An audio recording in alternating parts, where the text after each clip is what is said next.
But nice. But this is the second time we organize hub pitches. We also had it last year.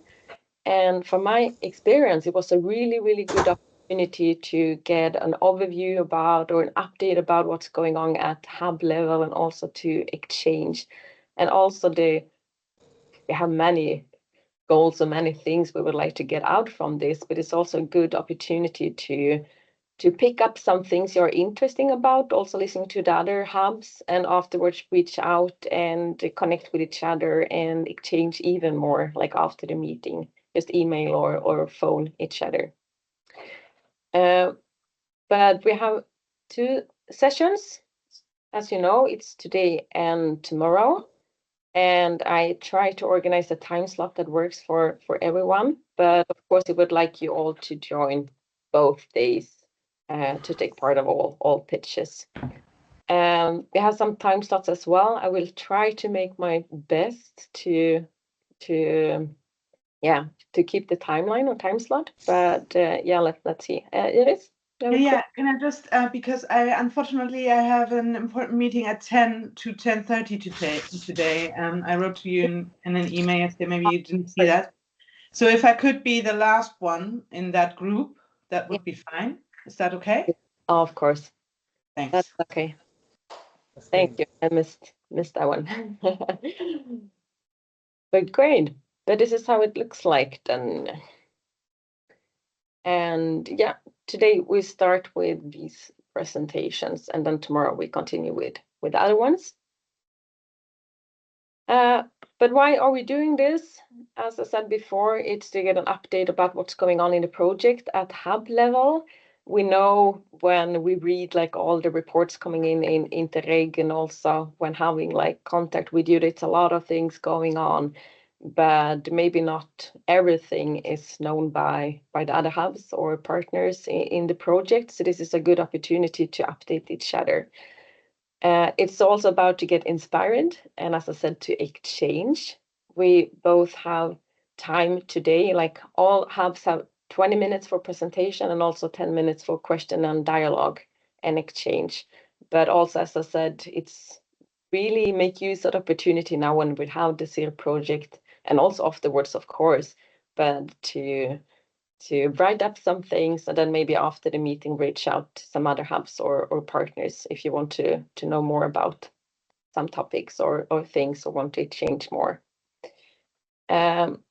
And it's also about upcoming focus and other activities connected to the project.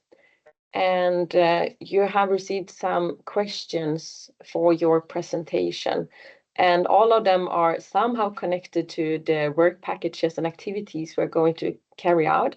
It's about, developing the hubs, reaching or achieving our vision about remodeling the hubs. It's also about multi-helix stakeholders and best practices connected to work package 2.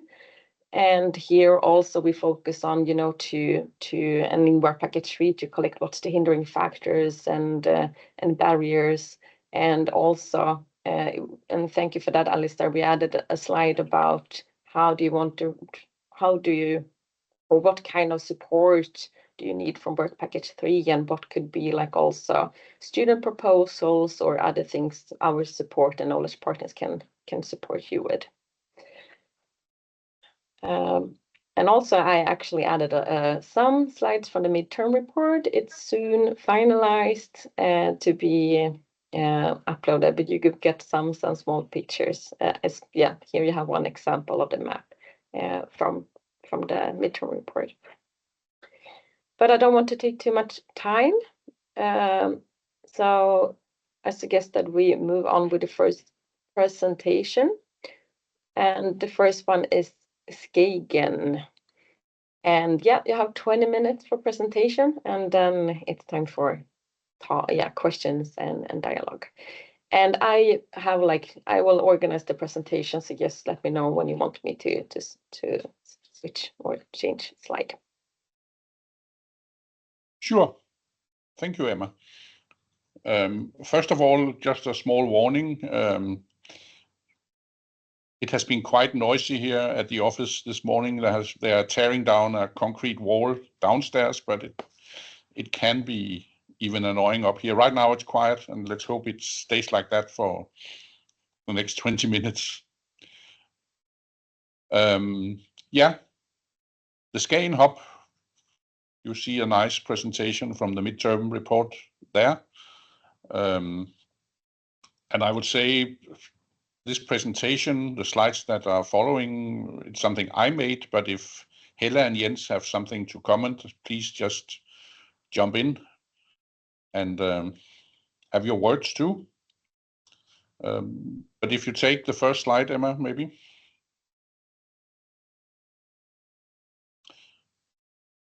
It's always a little difficult when you come back after the summer break, because you kind of have this idea that not very much happened during summer, and you need to go back in memory to see what happened before we all went to the beaches or wherever we had our summer holidays. But reflecting little on what was important for the Skagen Hub for the last 6, 7, 8 months. First of all, we did try to make use of some of the tools or inspiration we had from the project workshops. And we did do a lot of work with the stakeholder mapping and also the story making things. And we have tried to integrate that in the way we also look at our own hub and our own activities here in Skagen. So we did actually try to, of course, apply the tools from the stakeholder mapping, to use them, but also to actually reflect on how can we use the results? What does it tell us about the people we work together with or potentially have in our surroundings that could be of value to our hub, both now and maybe also in the future? And a little from the same perspective, but with another angle, is also how can we use all the things we focused on in the story making workshops about local values or local identity or cultural assets, cultural heritage in our local area. How can that be used also to constitute our own hub and build on that? And how can we also use it when we are approaching stakeholders around us? What is important for them? What's the value assets from our surroundings that they maybe also use in their approach to local development and local challenges? And then lately we also had a lot of focus more internally about identifying new business models for sustainable operations. As you maybe remember, we don't receive any subsidies of any kind from anybody. So we need to balance our own economy, and being very much a project organization, we do still need something to cover what we have for what we ourselves put into the projects.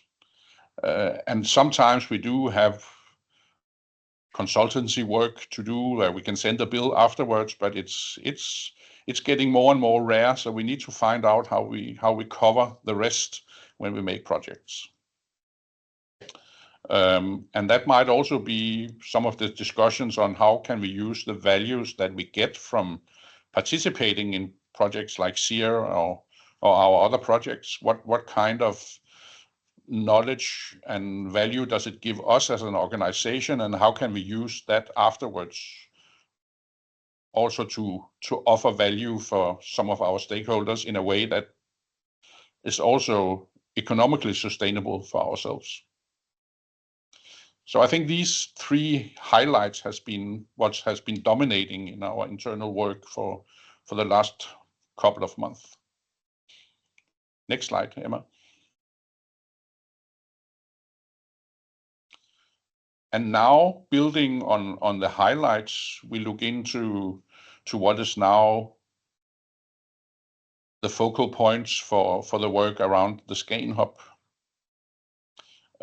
And first of all, I would say a lot of our relations to our stakeholders are now in the phase where we try to consolidate or mature our cooperation and our networks around the innovation concepts. There have not been that many new things arriving yet, but I think it's also important that we kind of strengthen what we already have from relations and interesting innovation concepts. We do, of course, have an extra focus on how can we make some of these innovation processes even more multi-helix. And it's no secret, it's not always that easy. We do have long time experience with working with businesses, local businesses, with the academia, and also to a certain extent with public authorities. But sometimes when you then engage with NGOs or associations or civil society, it does make things more complex, and you also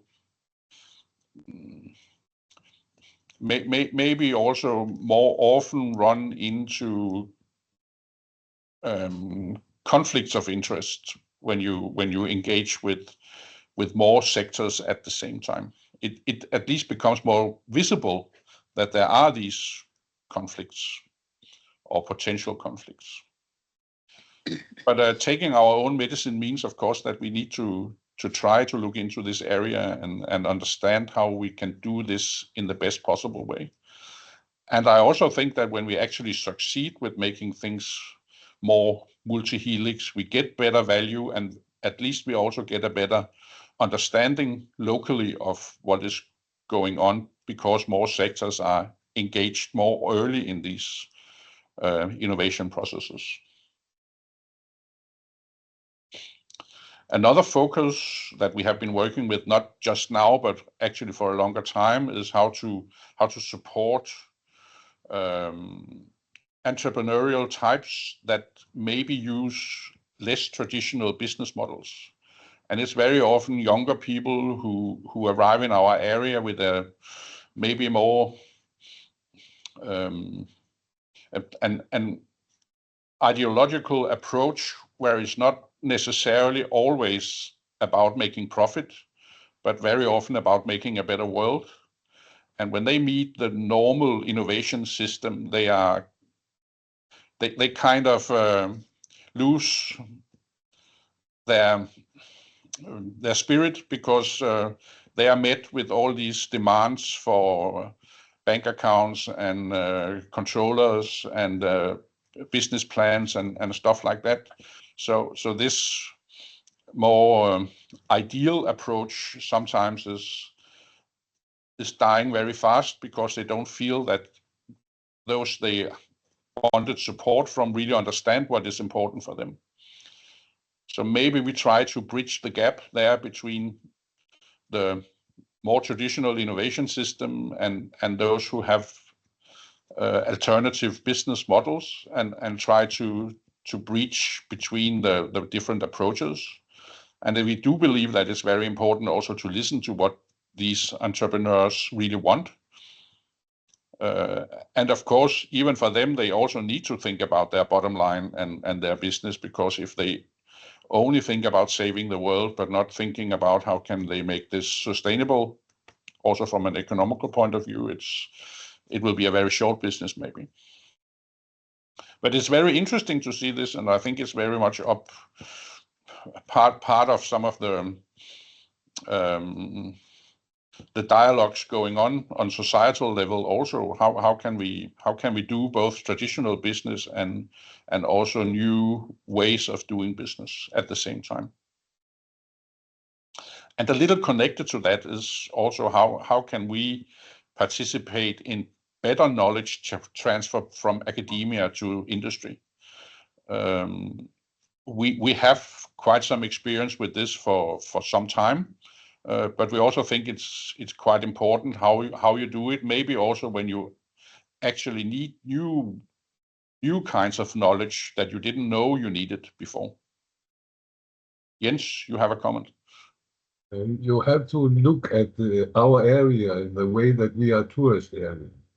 And nearly everybody has something to do in the summer. Also, this young who want to do something else, but they are doing it after the summer. When they are finishing their work, they are going into small group and innovation group, and you cannot rely on them because next summer they have to work again. So it's actually how to discuss: do you need money for your group, or do you only need a place to go? And the consultants we have bought for them or ourselves is talking with them in the winter, because they don't have time for talking with us right now. That was an explanation about why it is a little bit difficult in this area. Yeah, but I think it's maybe also a way also for them to survive, that they have these seasonal jobs, and then in wintertime they do what they really burn for. And it's not being waiters in the tourist industry, but making another kind of business. But we better jump to the next slide, Emma. So in these processes, we have also focused on some different challenges, both more societal challenges, but also challenges for us at the hub. And one of the things a little related to what Jens just mentioned, we of course, like most rural areas, experience a lot of recruitment difficulties and closely connected to the general demographic challenges. And we did start a process where we worked together with some local associations and also some of the tourist businesses in the Skagen area in early spring, where everybody experienced that they have problems recruiting. And everybody agreed that they wanted to focus on this area, and they also wanted to find maybe new models, not only for recruiting, but also how to keep staff, and also how to keep them ready for a longer period, so they maybe also could use them not one season but more seasons. And we started up with drafting some models for both education and things you could do off season, so you could maybe keep your staff warm and not just send them home. But the problem was, of course, that when we reached into the high season in summer, then nobody had time to really work with this. And when we arrived at the later month after the season, then most of the tourist businesses had kind of forgotten that they had this recruitment problem. So now we are kind of curious what happens when we arrive at spring again, because then, of course, they will all experience the usual problem with recruiting people for the next season. And this example is a little connected to the second bullet, that we do have a very traditionalist business culture, and it slows down new approaches to sometimes to almost an extreme degree. It's very, very difficult also for the traditional tourist businesses to think in other ways that they have been doing for the last couple of generations. So it can be hard to introduce new ways of doing things and new approaches, because the traditionalist business culture is very dominating.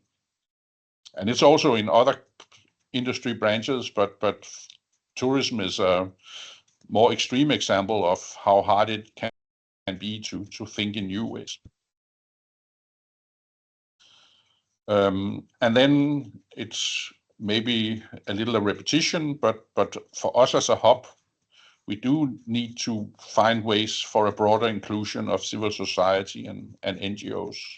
And that might also be a way to handle some of these challenges with traditional ways of doing things, that if you get better hold of the grassroots, maybe you can use them to break the ice and find new ways of cooperating and doing things in new ways. Next slide, Emma. So what did we learn from all this? First of all, we did learn about how story making really can be used to strengthen your own hub's identity. We very often see story making as something you can use for your surroundings or for marketing and telling the whole world about what you do. But story making can also be used to make the stories for your own hub, and by that making it more clear what you want to do as a hub. The whole process with the stakeholder mapping, it's still in process, so it's not something that has been finished yet, but it did provide structure and insight and maybe more awareness about how our stakeholders, what they look like, and maybe also at least a beginning insight in how can we maybe approach them in other ways, also to formalize some of the relations we have, because a huge number of our stakeholders have more informal relations to our hub, and very few has more formal relations. So that might be a challenge. We also learned a lot from trying to implement multi-helix in our work with defining networks and innovation processes. We also found out it is not always that easy, but still we kind of believe that it's the right way to do it. And then I think the last is maybe more a wish than a learning, but I still think that we can learn a lot more from each other if we kind of share more across the hubs to refine our methods and our approaches. So it's more like a reminder to all of us that this is also what we kind of promised to do in our project. Last slide, I think, Emma. No, the second to last, because I also made one for Alistair. We were asked about urban links, and I think still it's a little complex, this with urban and rural, and when are you rural and when are you urban, or when are you semi-urban, or whatever you have in these scales. But the most obvious thing is, of course, that we do have a lot of collaboration with universities and other knowledge institutions, and they do provide links to urban areas because the larger universities are often situated in the larger cities. And working with tourism, it's also a thing that kind of give you urban links and urban networks. It can both be to other organizations working with tourism on a higher level or national level, maybe, or even international level. But of course, also the target group for a lot of the tourism are also urban areas, other urban areas in Denmark or Sweden or Norway or Germany or wherever you try to catch the tourists. So working in this area also gives a natural urban link. About new connections, well, University of Southeastern Norway is maybe not a new connection, but it has kind of been re-established.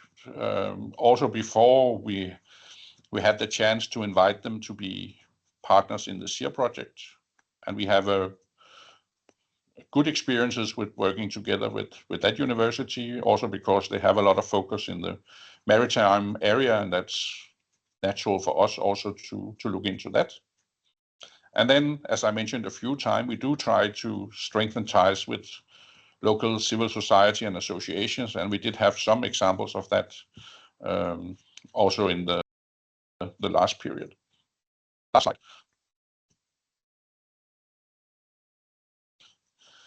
So on the wish list, I don't think it comes as a huge surprise for Alistair, and I do also know that this is kind of more on a philosophical level and maybe not so much in a practical level.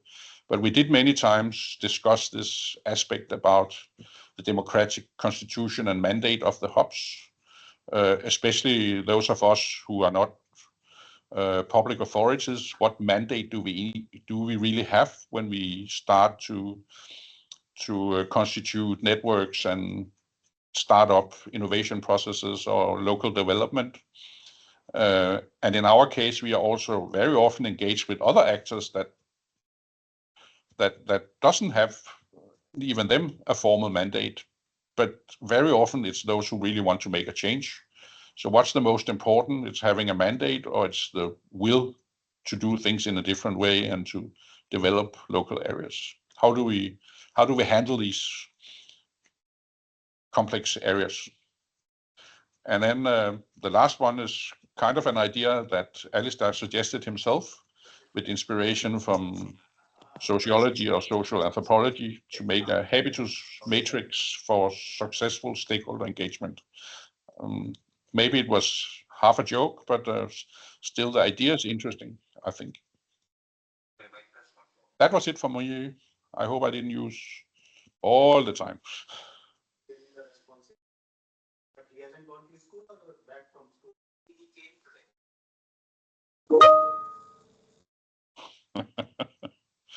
Well, then I reminded you of one.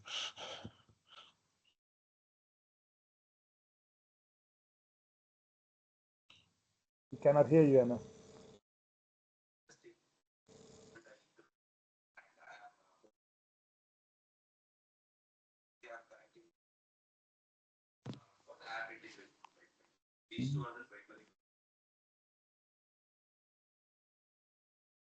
I don't hear anything.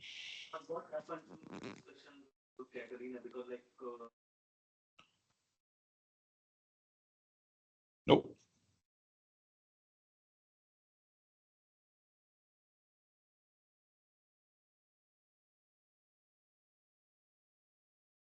Okay.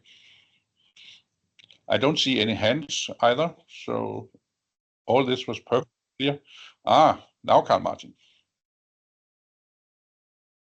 Well, thanks a lot for the this presentation about all the things you've done and what you would like to do. I would like to comment on the last, not the very last, but not about jokes, but about the democratic institutions. I mean, if we are looking at the structures of these hubs, they are in some instances part of the political, or not the direct political system, but the so to say constituted system, where you have all these chambers of commerce and so on involved, and these institutions have something like I would say a democratic background in their creation, in their ideas, concepts, and so on. Whereas all the other parts, the understanding of a hub, of a meeting point, an exchange point, a point where innovations are discussed and promoted, this is purely not democratic. I mean, there's no elections on it, so people come in whenever they want to. They have their own agendas and so on. I'm actually not sure whether it would be a good idea to have that more in the political sphere, because if you enter the political sphere, some of the entrepreneurs, and at the beginning of the talk you were telling something about the social entrepreneurs who have difficulties in the bureaucratic system, but who would also have great difficulties in all kinds of political discussions. So I would say we could think into that, but for the functioning of the hubs as innovation systems, as labs and so on, and a closer integration into the political system would, for my idea, be not very advantageous. Thank you. Thank you, Carl Martin. Yeah, as I maybe also indicated, I don't necessarily think it's always the best idea to be kind of taken over by the political systems. But sometimes we do experience that it can be easy to kill new initiatives by stressing the point that they don't have a mandate. They're not part of a political process. So it's a difficult balance, but yes, I agree.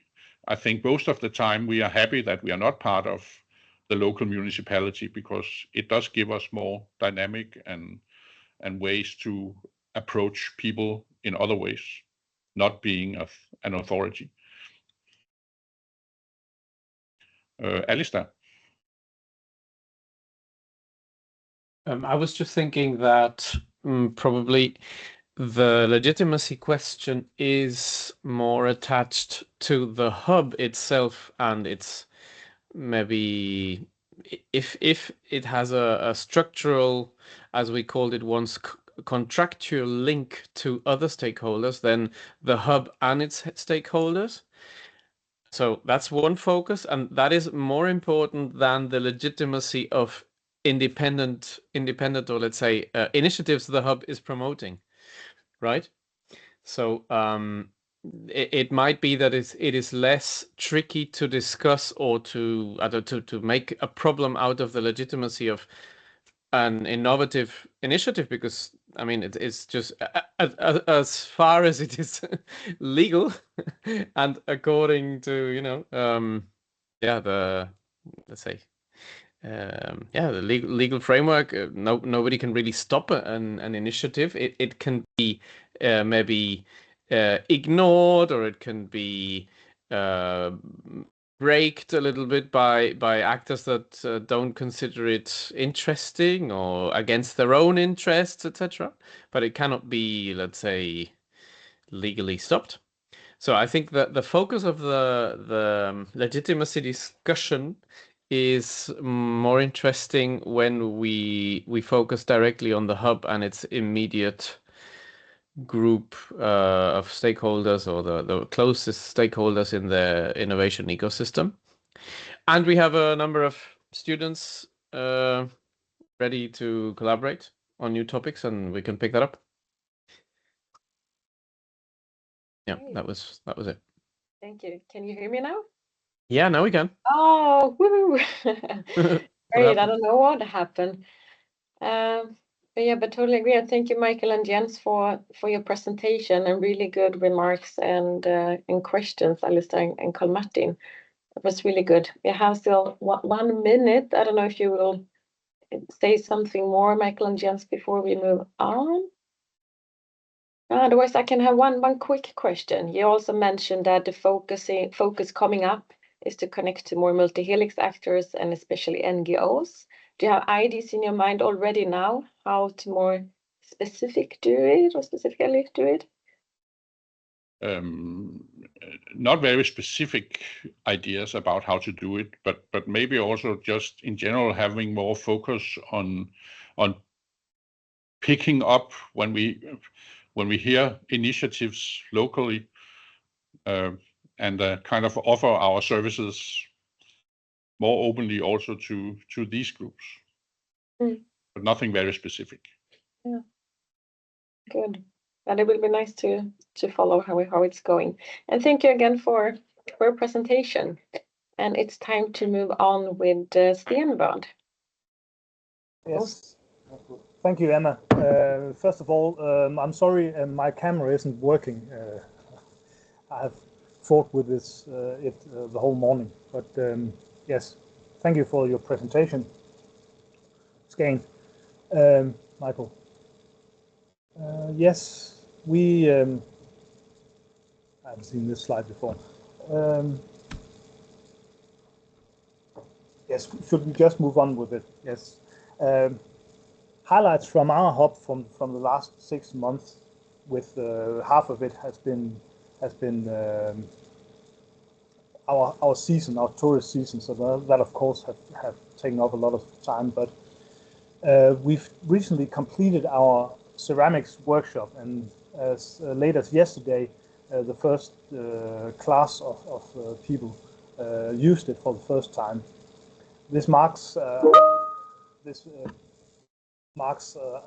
so it's really a milestone in our bigger project, because we view our workshops as central to becoming this hub that we are dreaming of.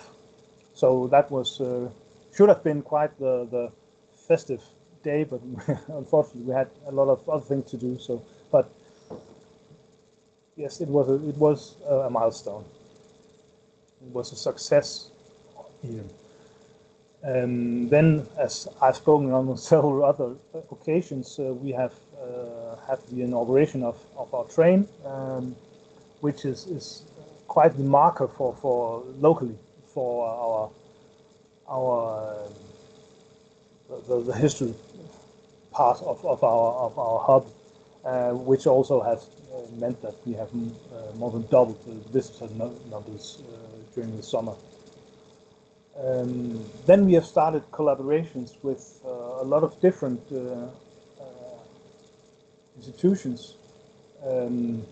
We have the cultural institution Pavilion, which is a concert place, and we have a lot of other cultural events. On the 27th of this month, we have a concert that they have arranged due to them being a network music hall. They have received some funding, so they need to arrange concerts in various other locations than their own. So we are very much looking forward to both the concert and further collaboration with them. Then we have the Tourist Association Visit Aarhus, with whom we have been working quite closely together, but also trying to establish a new, more loosely arranged association between all the tourist attractions in our municipality. It's something the municipality would very much like us to do, even though they haven't put any money where the mouths are. But we have had 2 meetings with almost all of the tourist attractions in our municipality, from the very large ones down to ones even smaller than ours. This has led to one concrete collaboration between 4 of the tourist attractions with some ticket collaborations, which I will return to later on. And then lastly, we have started to collaborate with the National Forest School of Denmark, which has a department placed in our municipality. This collaboration focuses on biodiversity and teaching of the nature in our surroundings. We have hooked them up with our beekeepers, who also are very focused on biodiversity, and we're very hopeful that this will bring a lot of new teachings and new results to our hub. And then finally, we have started on our big construction project, where we need to rebuild our physical frames. it's almost out of our hands. The architect and the municipality and our advisors are currently developing material to send to different contractors. And we have had the authority to approve our project, and as we are looking very much forward to it. So that means that we are more or less closing down in October.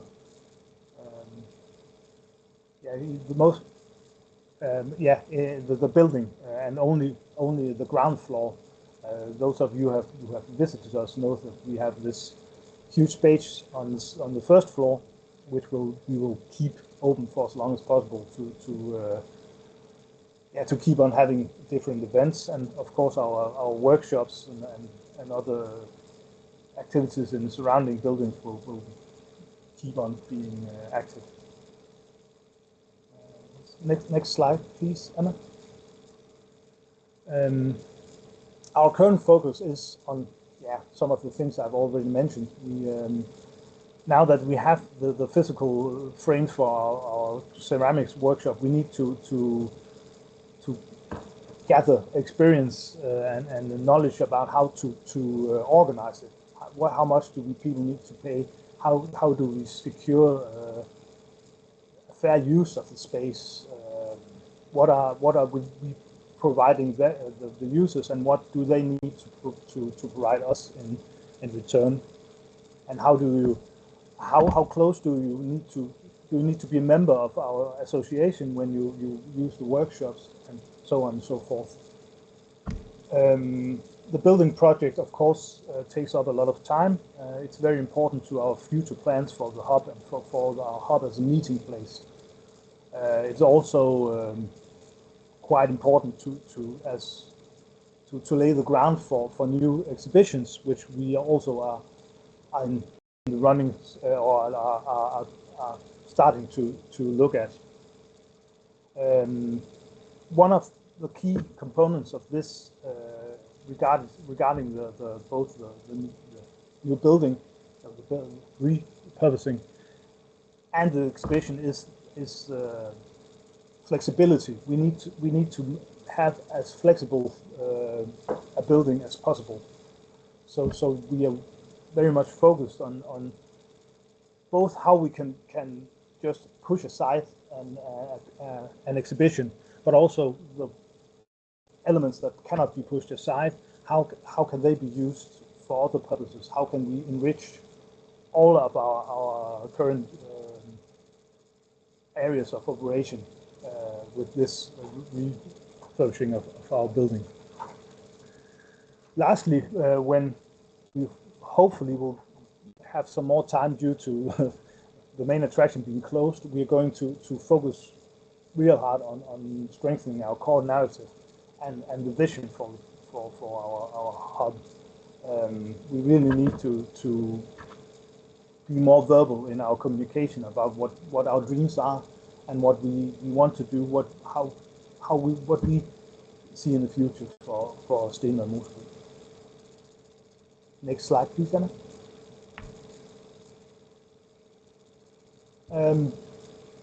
As I said, we have 3 months of the last 6 have been dominated by our tourist season, but we have still managed to start a string of new events and activities. We have had quite successful string of jam sessions, which the ideal solution was that we would just open the doors, and then the musicians and the volunteers would fill out the space without us needing to work with it. But that's not quite been the case. But still, we have had some successes also on that front with people, showing up each time and preparing all of the technical setup and so forth. Then we have had this, and that's quite a typo. I think the direct translation would be table on the track. the tracks. We have had some events with music and dining at our train tracks on the edge of this meadow that's right beside us. And we have experienced a lot of different people coming there, both local people, but from all ends of society. It's been quite the experience to see that we could pull in some of the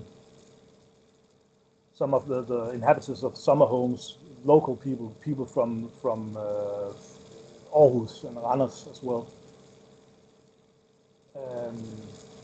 We want to use this newly opened ceramic workshop as more than just a workshop. We want it to be a marker for our striving to become a creative space, but also as a meeting place.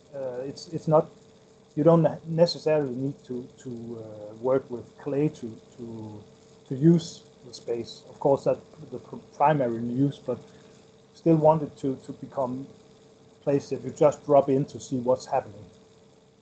It's quite cozy. We have had some volunteers decorating it with quite a good result, I think. And then lastly, we are, as a result of the stakeholders analysis as well, focused on trying to pick out key figures in different networks and institutions and in civil society. So we're trying to point out, to pinpoint new connections and invite them into our hub at a more organized level than before that. Next slide, Emma, please.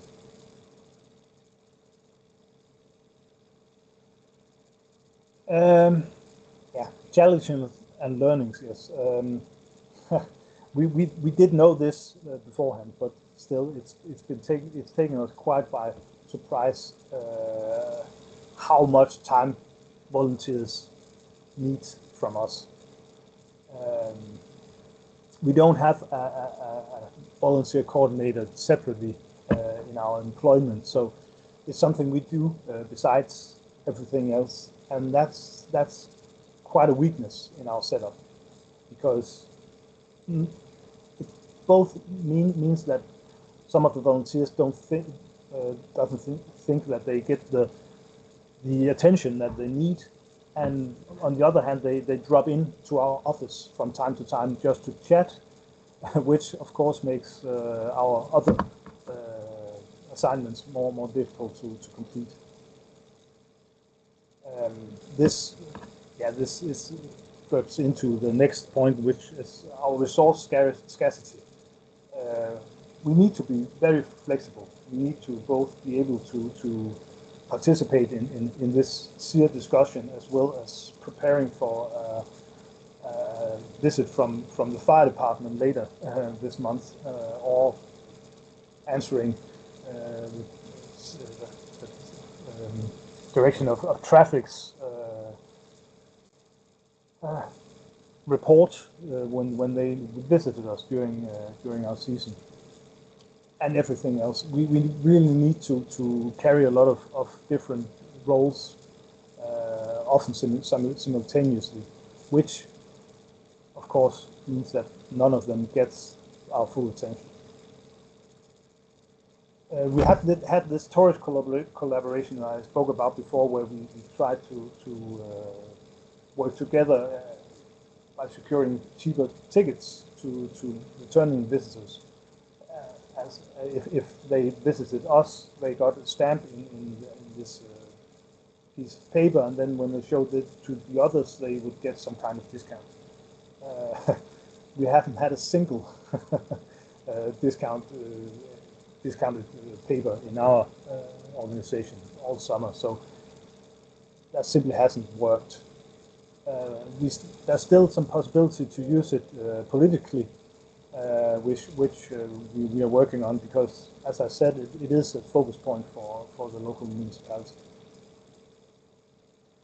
Then I think we have really hit the ceiling of our ambitions.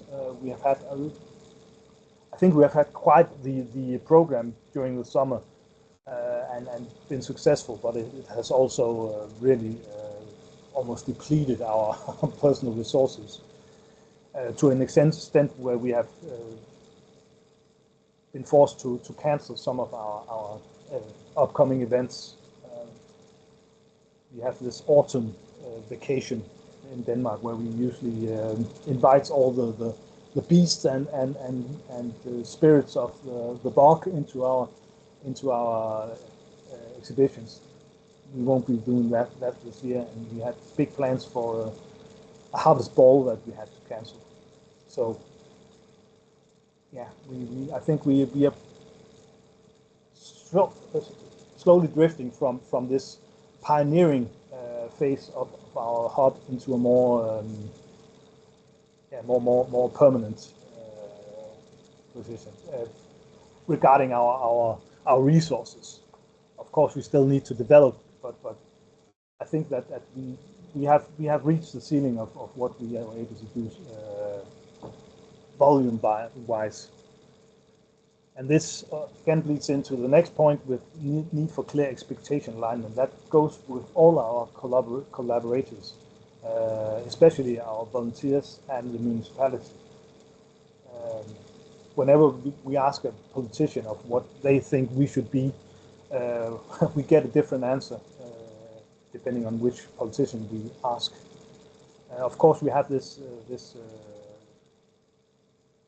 agreement with the municipality which states what we need to do, but as our ambitions also outshines that, of course, there's room for interpretation, and we need to make people understand that if we want to do, we're going to do what everybody expects of us, we would have to have 10 times as many employees. Next slide, please, Emma. Yes, this is the new connections collaborations I spoke about. We have this FOF, which is how do you translate that? It's an organ for public obviously public oplysning. Er nogen, der hjælper mig her? Enlightenment, thank you. Which had changed leadership, and we have got quite close collaboration with the new leadership. They are hosting the lectures on ceramics in our new workshop, as well as we're planning some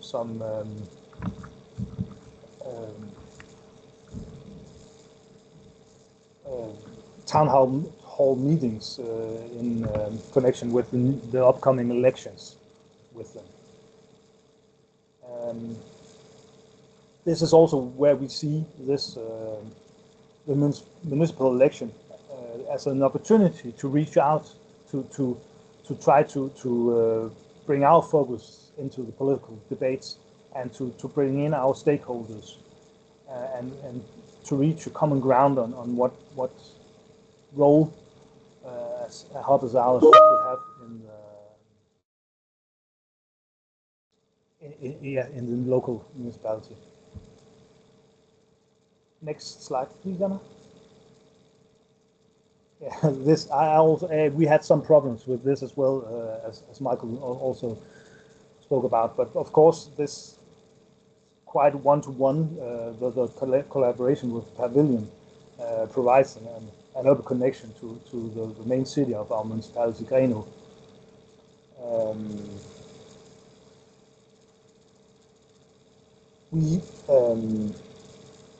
We have this ongoing discussion and ever-present problem with infrastructure, as we are in a very difficult to reach location,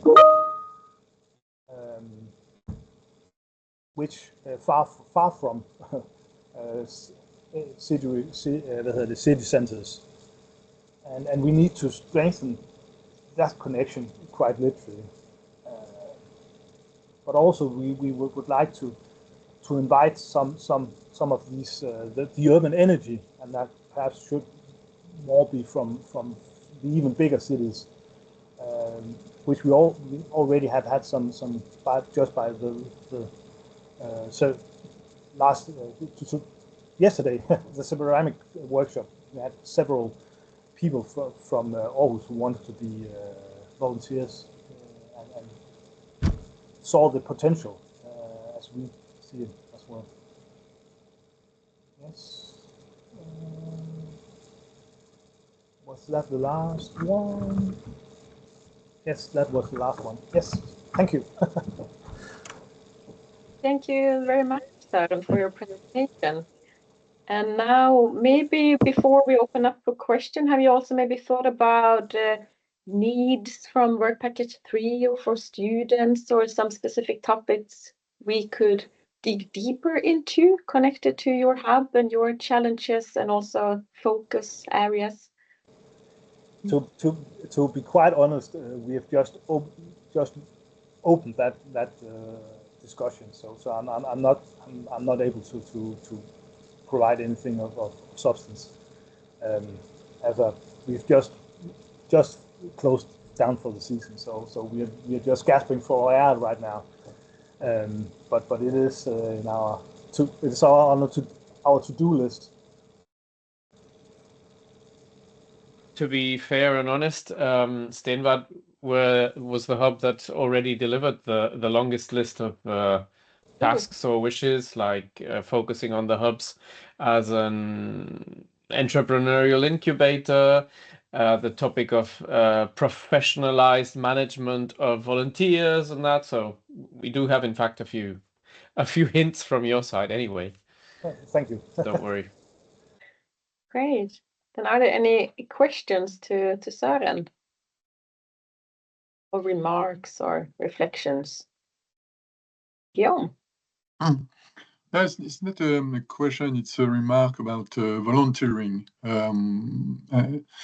It's very, I don't know how to say that, but it's very difficult to manage for the governance when you have a lot of volunteers.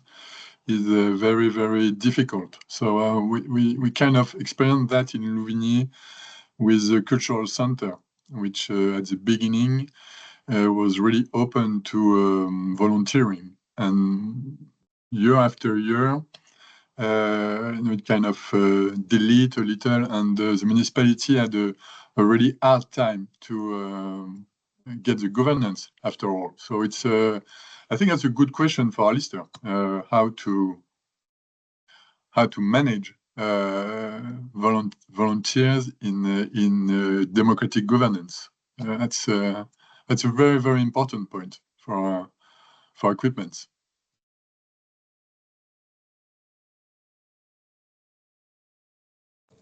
Thank you for adding that, Guillaume. And it's also something we have talked a little bit about in Sotenes as well when it comes to volunteers. That here our biggest issue is actually to maybe find volunteers sometimes when it's needed. So it's a really interesting topic. Yeah. And other questions or remarks, Michael?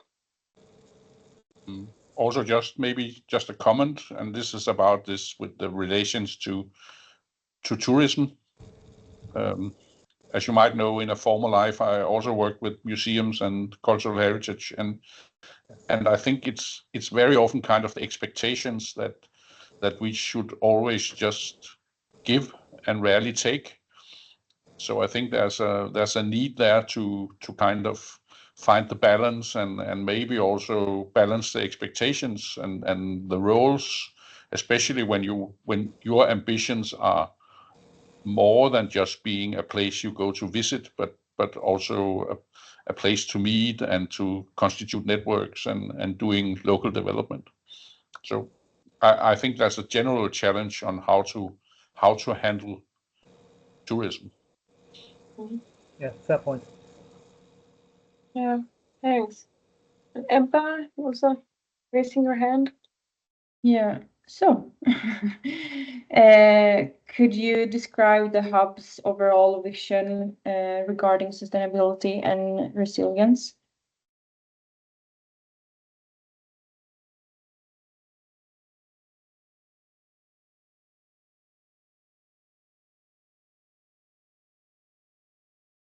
See, Søren, we can't hear you. You're muted. Turn on my microphone then. Well, we have a lot of different ways of looking at sustainability. Of course, we need to work with the with our more local area, which is in some sort of constant decline. How do we counter that? How do we make a new story for our local area, and even for our municipality, which to a lesser extent is suffering from the same problems as our local area? So that's one of our main, now I'm speaking as an historian, one of our main foci is to use our common history as a driver for tomorrow, so to speak, to try to infuse some kind of sense of possibility when mirrored in the past. Then, of course, we on a more concrete level, we also work a lot with sustainability regarding the environment. We really want to talk about biodiversity, how to use our common resources in the best way, how to try to become a green utopia almost, because we have the possibility in this area, because the land isn't worth that much in an agricultural sense.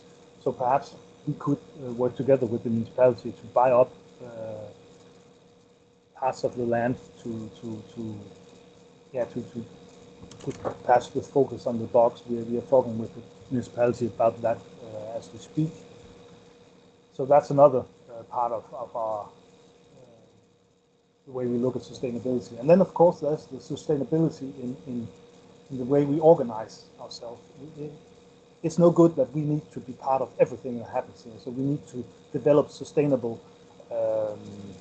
sustainable groups of volunteers, sustainable communities that then the cells can keep up the work without us needing our resources. So yeah, at the top from the top of my head, that was I don't know if that answers at least some of your questions. Thank you.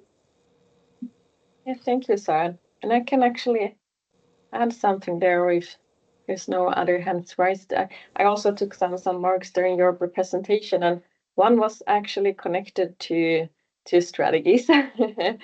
Because I find it really interesting, connected to sustainability, like the SIRR project is connected to EU Green Deal, and also why we're doing like an aspect in sustainability.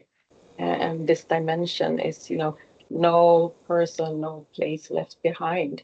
And also the things we're doing here when we try to reach out to more multi-helix actors and put that into our strategies about how we can be more multi-helix is also a part of contributing to that. And I think that also will be interesting, since in the project, and especially we will start this autumn and next year, we will look into joint strategies about how to remodel the hubs to be more multi-helix. And it's really cool now, so that you said that your focus from now on will be to look into your vision again, connected to, you said, about dreams and future. And maybe some of your work connected to this could also be valuable for the work we're doing with strategies and action plans in the project.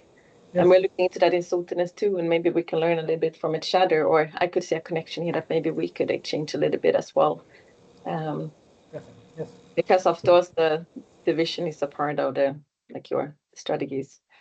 Alistair's look really confused. But Michael. Michael. Yeah, also just a Sorry. comment about this with as you mentioned a few times, Søren, about the storytelling part, how to renew the story about your area and how to make it a different story than the story of decline. And I think it's interesting because you mentioned many times that you are difficult to reach and far away, but still you're only 1 hour away from the second largest urban area in Denmark. But you're not far enough away to be exotic. So I think it's an interesting balance there, and how to make the story for your local area and make it an attractive place, because you have so many good values and interesting places, but for people in Aarhus, it's hard to see because it is still the story of decline that is the dominating one.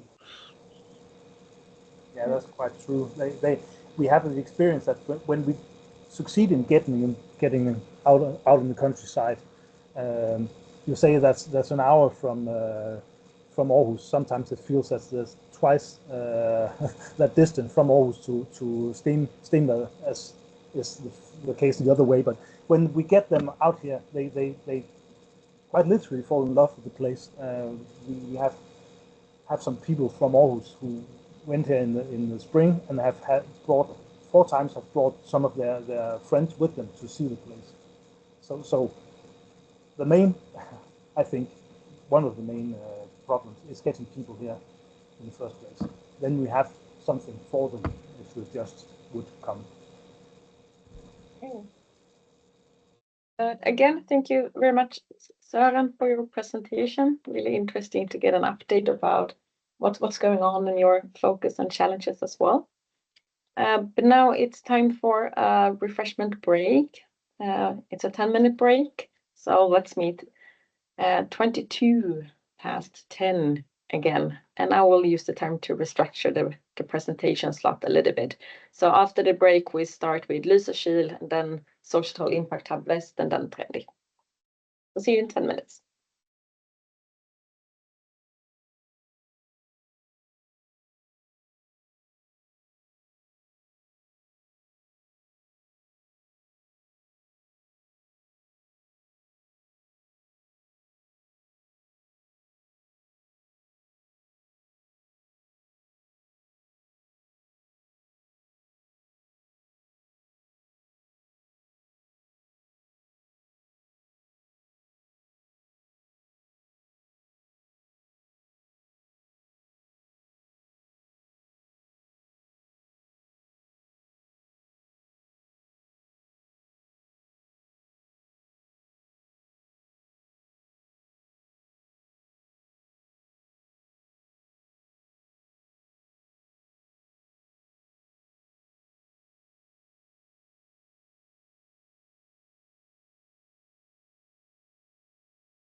Oh, it's time. Let's see if everyone is back.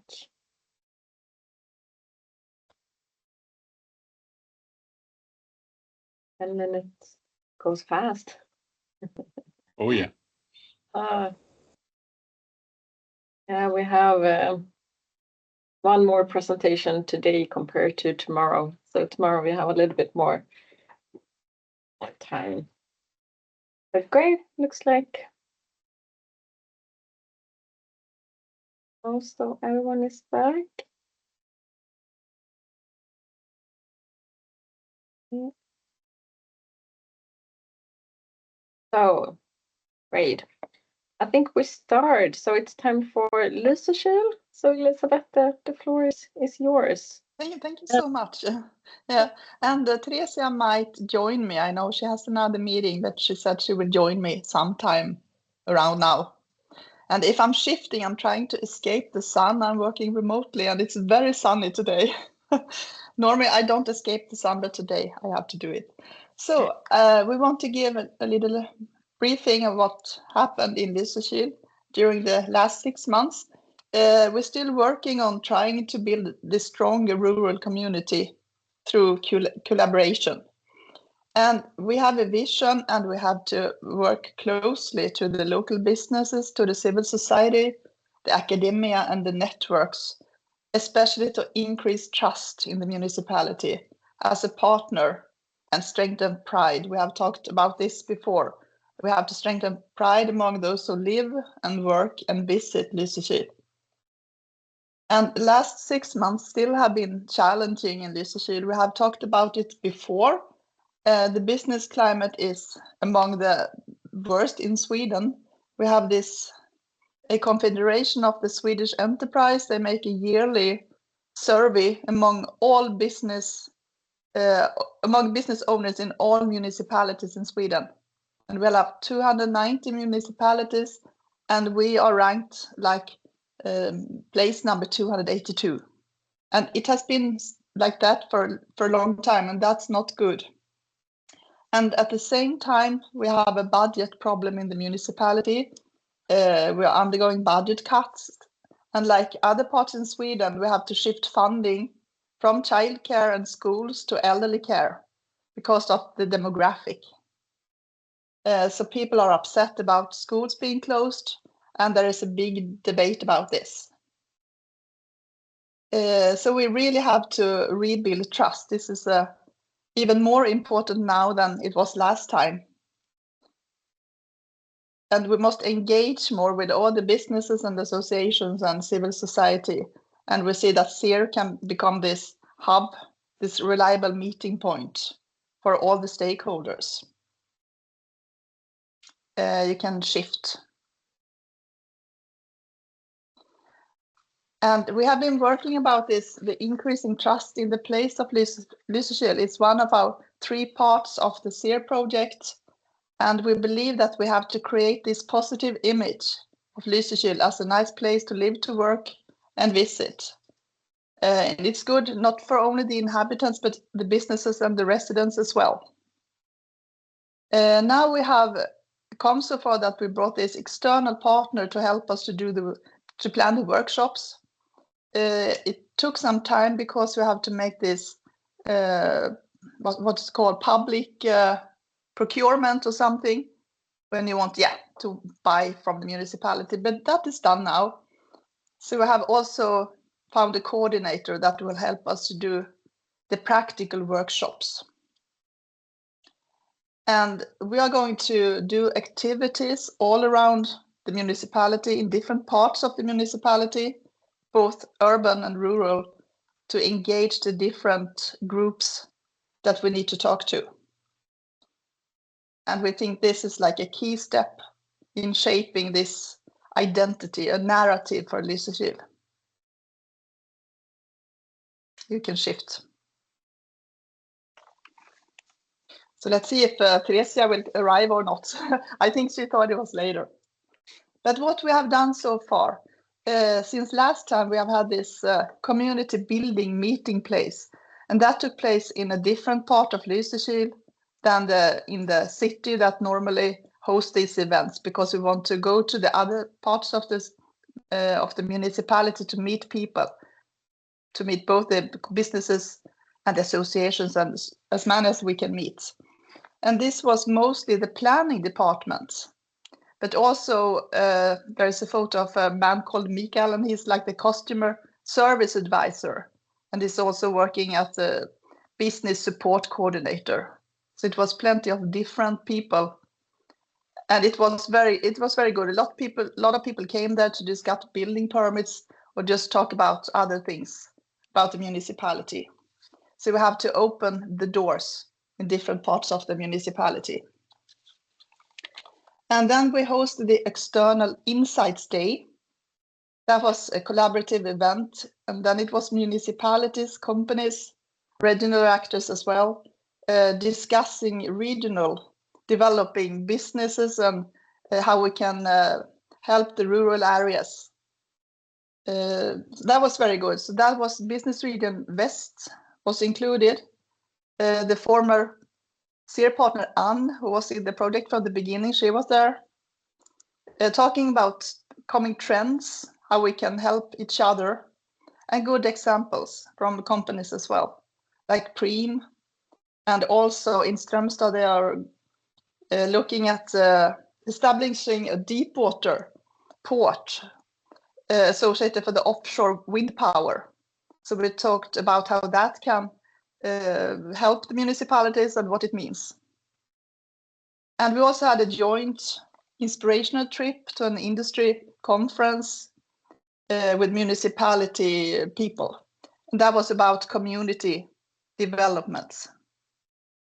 And we have been launching the Pride of the Place project finally. And we have sent out a public survey to gather some insights and ideas from both the residents and businesses. You can change again, please. You can shift. Yeah, thank you. So this is what we want the inhabitants to help us to shape the story of Lysekil. And this autumn, we will continue from exploration. We have talked a lot about this with everyone, with the businesses and inhabitants, but now we're going to do some action. So we're planning on workshops where we can create a shared image of Lysekil. That's the purpose of these workshops. And it has to support how we can develop Lysekil together. And we're holding meetings in both urban and rural areas, so we can find like this broad participation from people, from both businesses and inhabitants and associations. And we hope that this could become a best practice example. Let's see afterwards. But we find it's good so far. Not maybe only for Lysekil, but other rural municipalities as well. And you can shift, please. And some collaboration highlights. We went to Fredrikshamn in the SIRR project in February, and we brought Regina with us.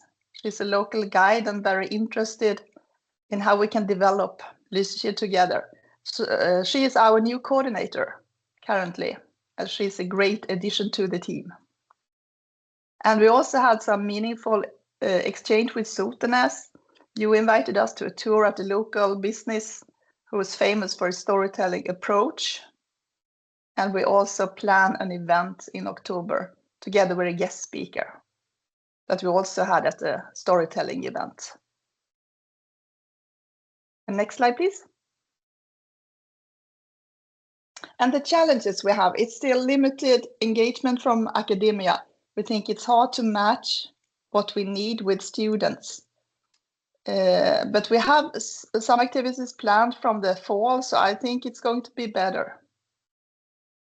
And we also have a challenge when we are out having the workshops, when we're going to talk to as many groups as possible from the target groups.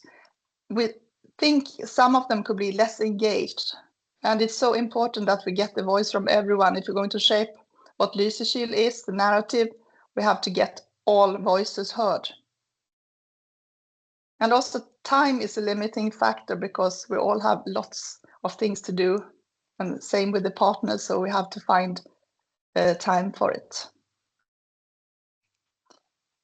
We feel it really good to get the good practices from the other hubs here.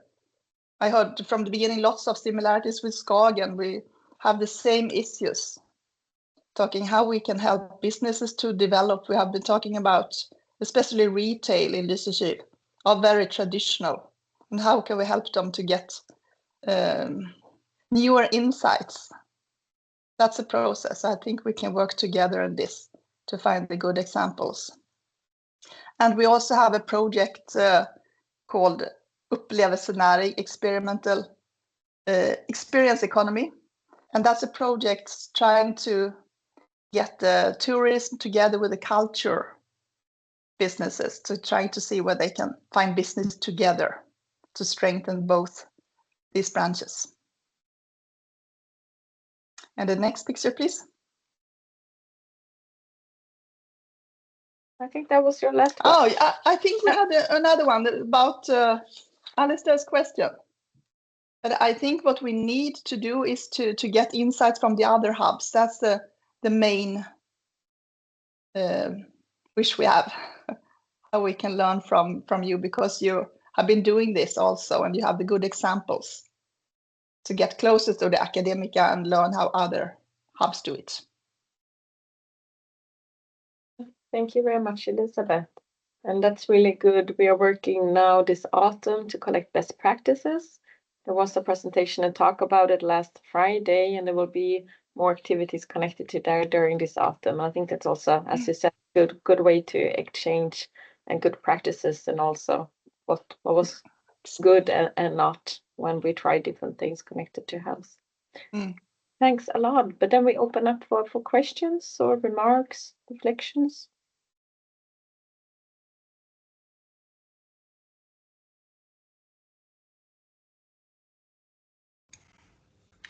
I had a thought, because you said you had problems with knowing how to use students.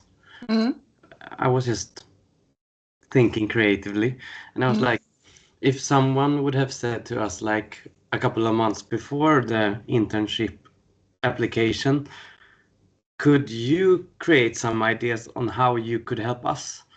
Maybe the students could use their creative minds to give you ideas of how they could help you. Yeah, just an idea or exactly. Probably. I know Therese has been in contact with Miljöbron, with Ebba and Högskolan Väst to check it out. Yeah, but that's good. Yeah, we have to be creative together. Yeah, nice. Yeah, that's good. Thank you. Thank you. Good. Anyone else? Michael? Just that I agree that we have many similarities between Skagen and Lysekil, and I think we can exchange experiences on many levels and about many topics. So yeah, we are very open for that. Yeah, that's really good. It's interesting. Yeah, thank you.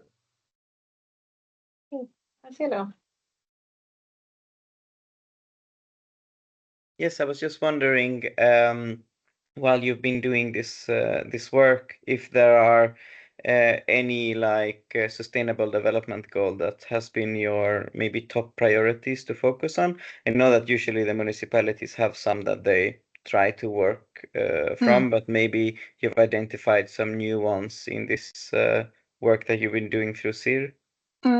I think we have concluded that the trust is the most important still. We have 4 development goals, and sustainability is like all through all 4 of them. So it's really important. But the most important is that they can believe in what we do, that we don't. It's a hard situation. Yeah.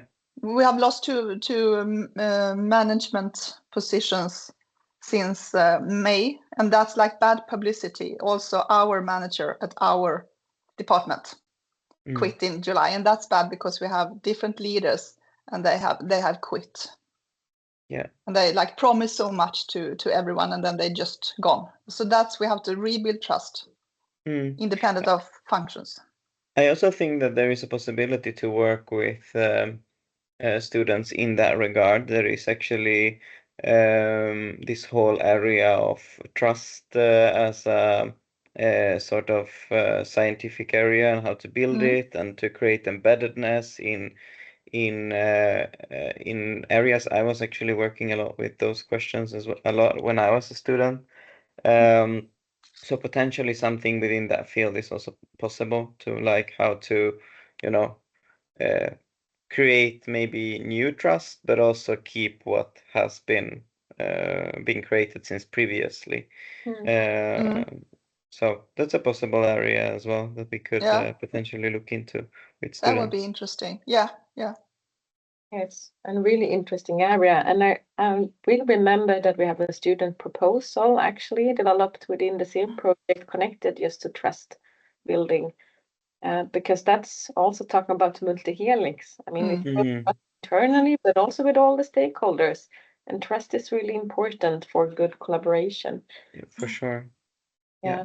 And it also, like when I was looking into that area, it also creates like a lot of these whenever trust is built, it creates a much quicker collaboration too, because you can also trust others to do what you're expecting them to do, but also you kind of get a feel for the things that you know that they can do, which is only something that you can like create through this whole trust process.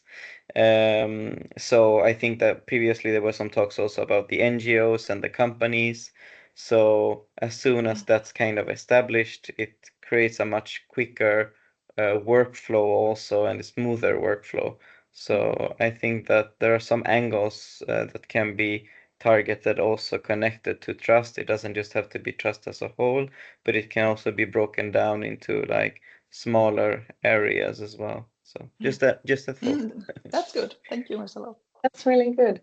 And I want to look how the status is for the student assignment or proposal connected to trust.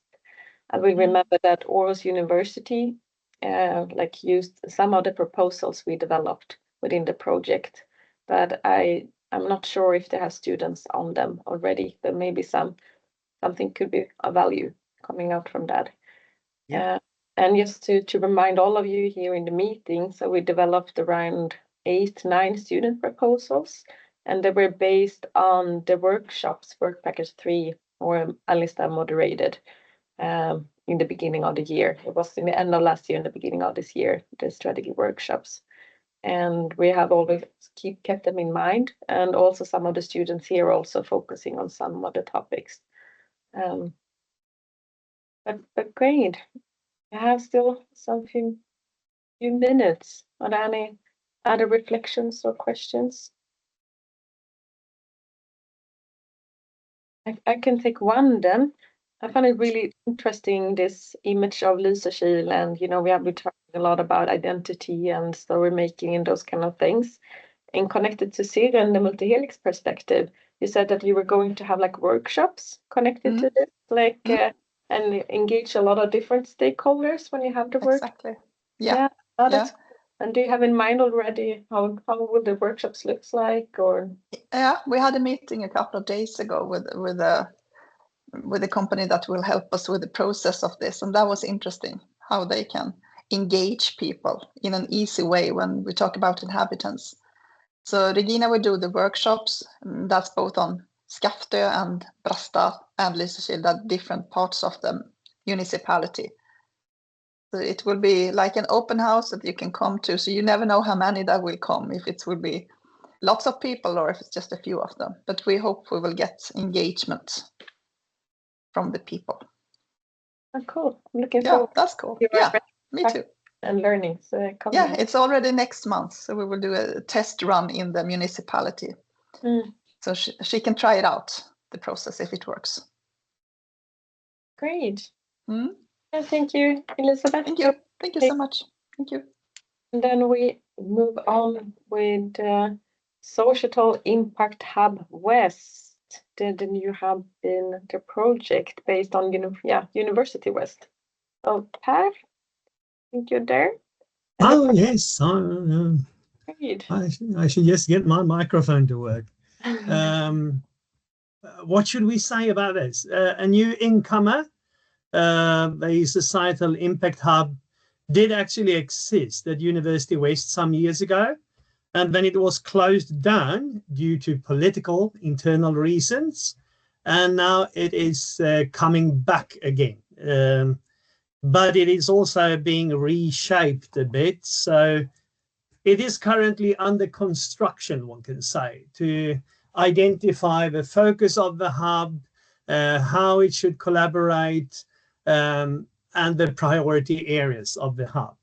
The formal person in charge is Vice Chancellor for Collaboration, Fredrik Christensson, but me and him work very closely together. So you will see one of our faces on and off in between here as we go along. So that is basically what we can say. It's more of an input from what we get from SIRR to look into what can we do with the Impact Hub and what should we focus on. But basically, one can say that the Societal Impact Hub should assist surrounding societies in the region.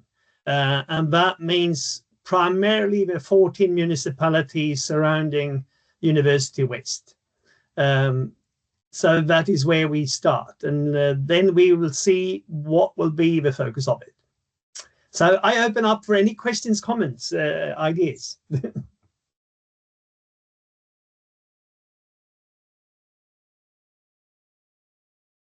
Great. But you also have some more slides, Per. Do you? Well, yes, but I actually, you talked about the hub, so now I just said about the Societal Impact Hub. I combined these two. So if we go back again and talk about, you can actually go back to the first slide again.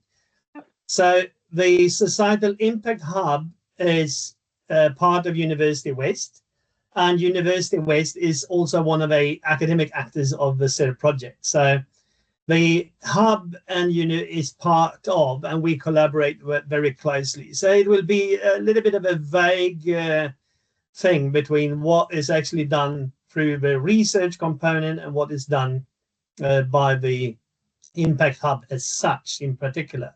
Now you can move. Mm.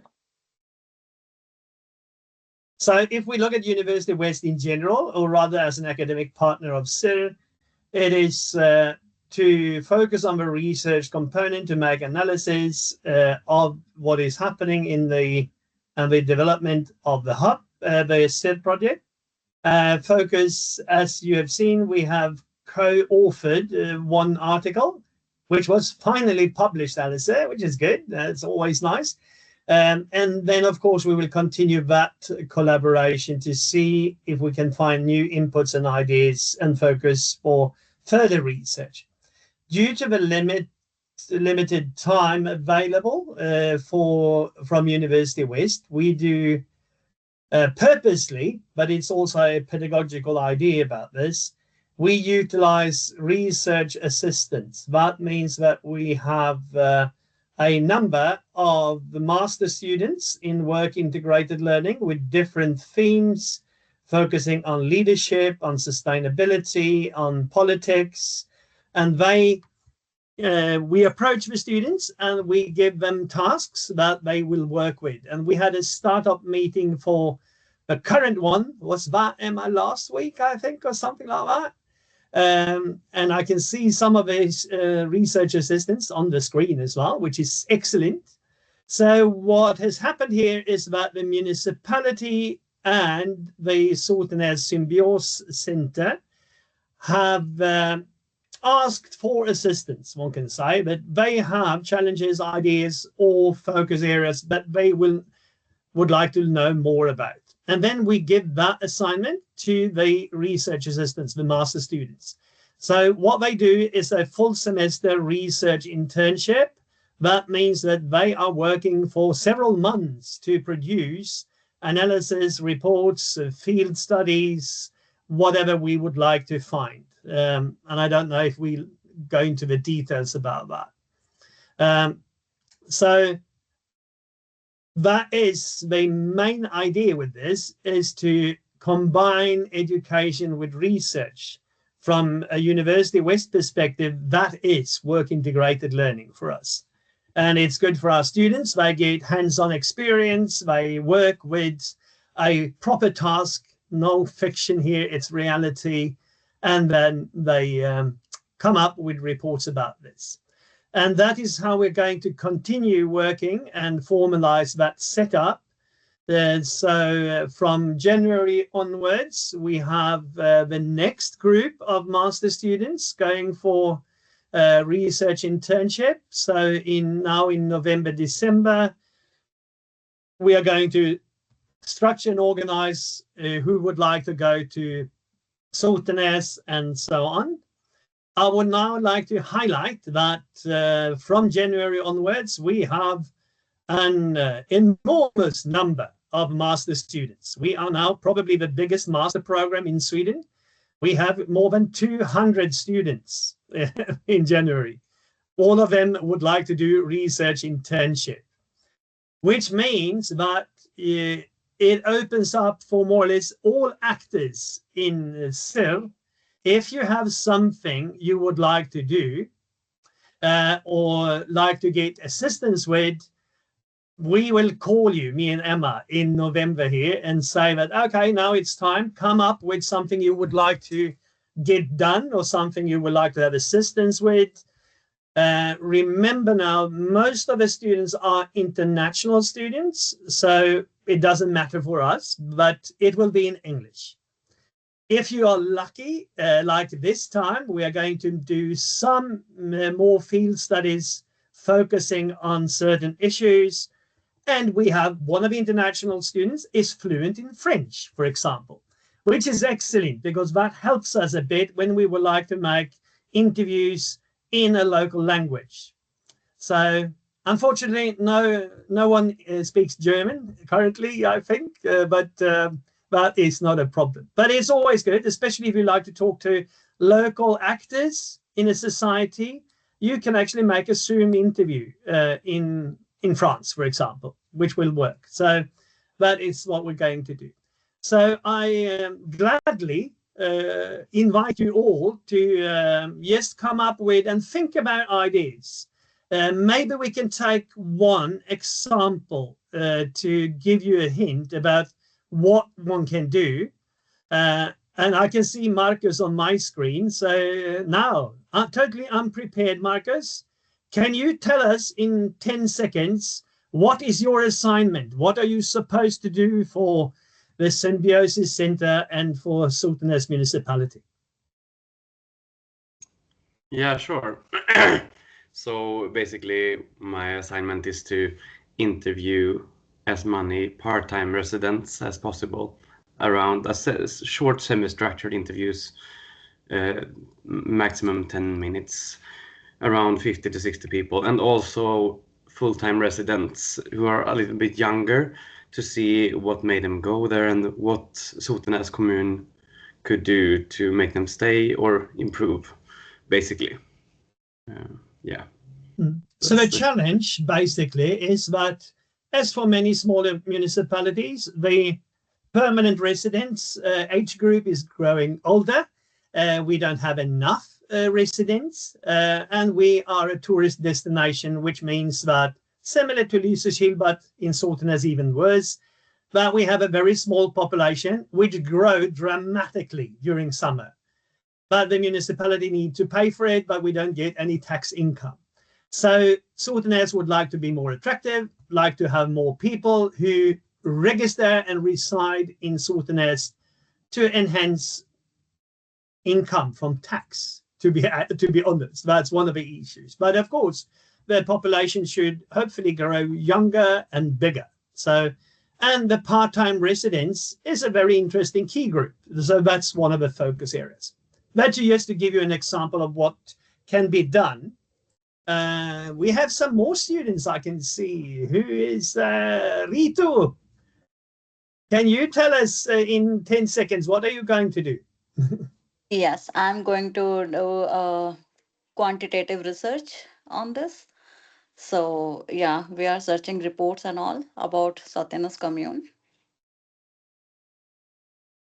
Yeah, Perfect, thank you. And that's another part of the component where we need to find more data, more quantitative, what is done in research when it comes to the issue of part-time residence and how that can be changed or improved or whatever challenges we can see.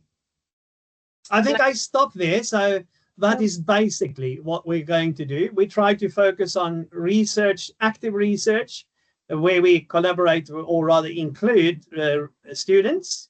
And of course, we would like to make more publications out of that. That's more or less it. Thank you. Yeah. You want to skip the other ones, but we can also add that some of the students, like for example, with part-time residents, like Marcus is focusing on Sotenäs and Rute will focus on the Nazi region. So make sure that if you can see like if you have similarities or something we can learn from each other, so it's also available for all of you, like the results. But I can also mention that when we had a talk about this platform or this hub, also one goal we have is that that's a digital platform where we can collect and share best practices, because that is one of the goals of this hub, to share knowledge and information and be like a database for exchange. So this is also a way how this hub could be further developed, so to say. But yeah.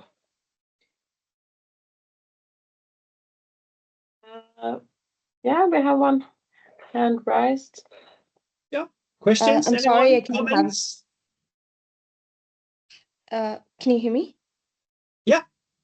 Yeah, I'm sorry I can't have my video on. I'm just like sick with the flu. So I just wanted to ask, because we are supposed to do the literature study on the part-time residence thing, and it's we are also supposed to do the study across Denmark and France and all of that.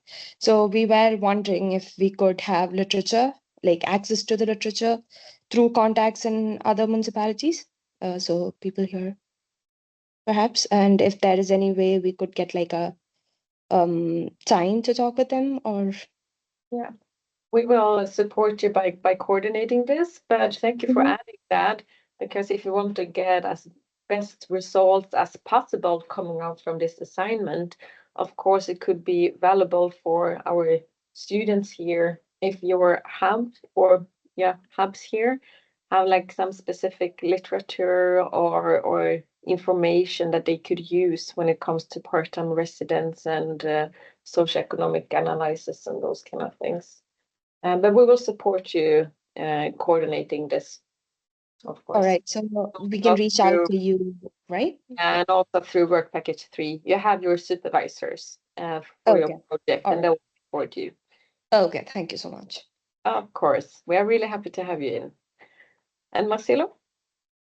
I was just wondering if the hub has any limitations in regards to which areas it will be in, because since it was social hub, I'm just wondering if it's mostly like within the social sustainability area or if it's in other areas as well.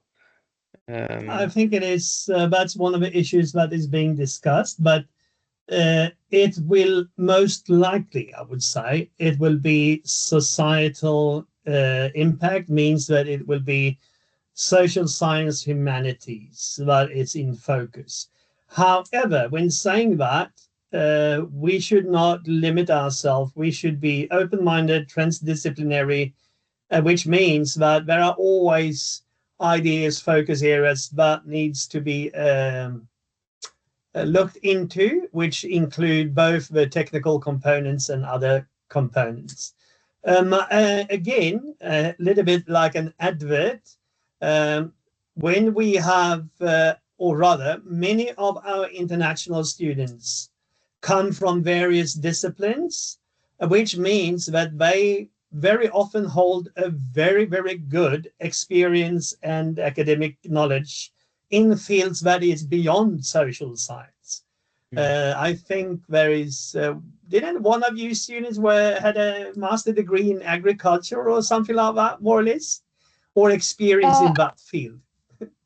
Yeah, bachelor's in agriculture. Yeah, that would be me. Yeah, So you see that it's very open, but the societal impact hub as such will most likely focus primarily on social issues.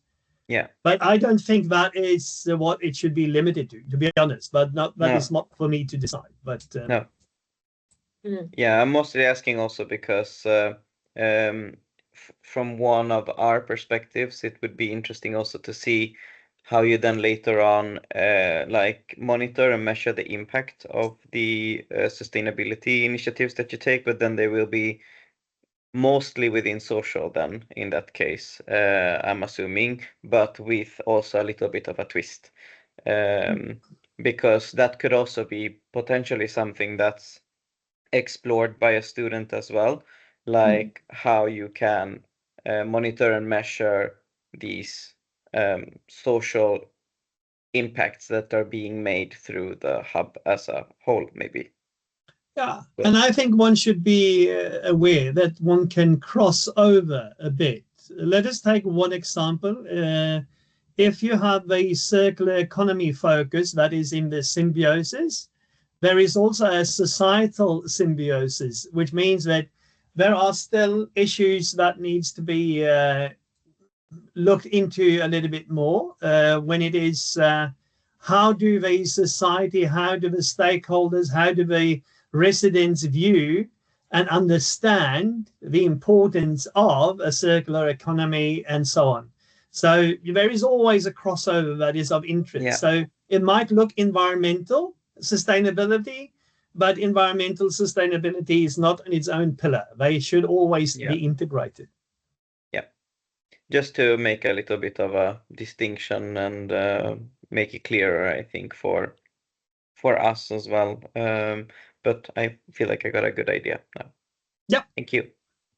Great. And I just want to highlight again that the reason why Alistair also asked for needs and what you need or different topics kind of that you would like to get support around through work package 3 is that we have or can give different proposals or assignments to students.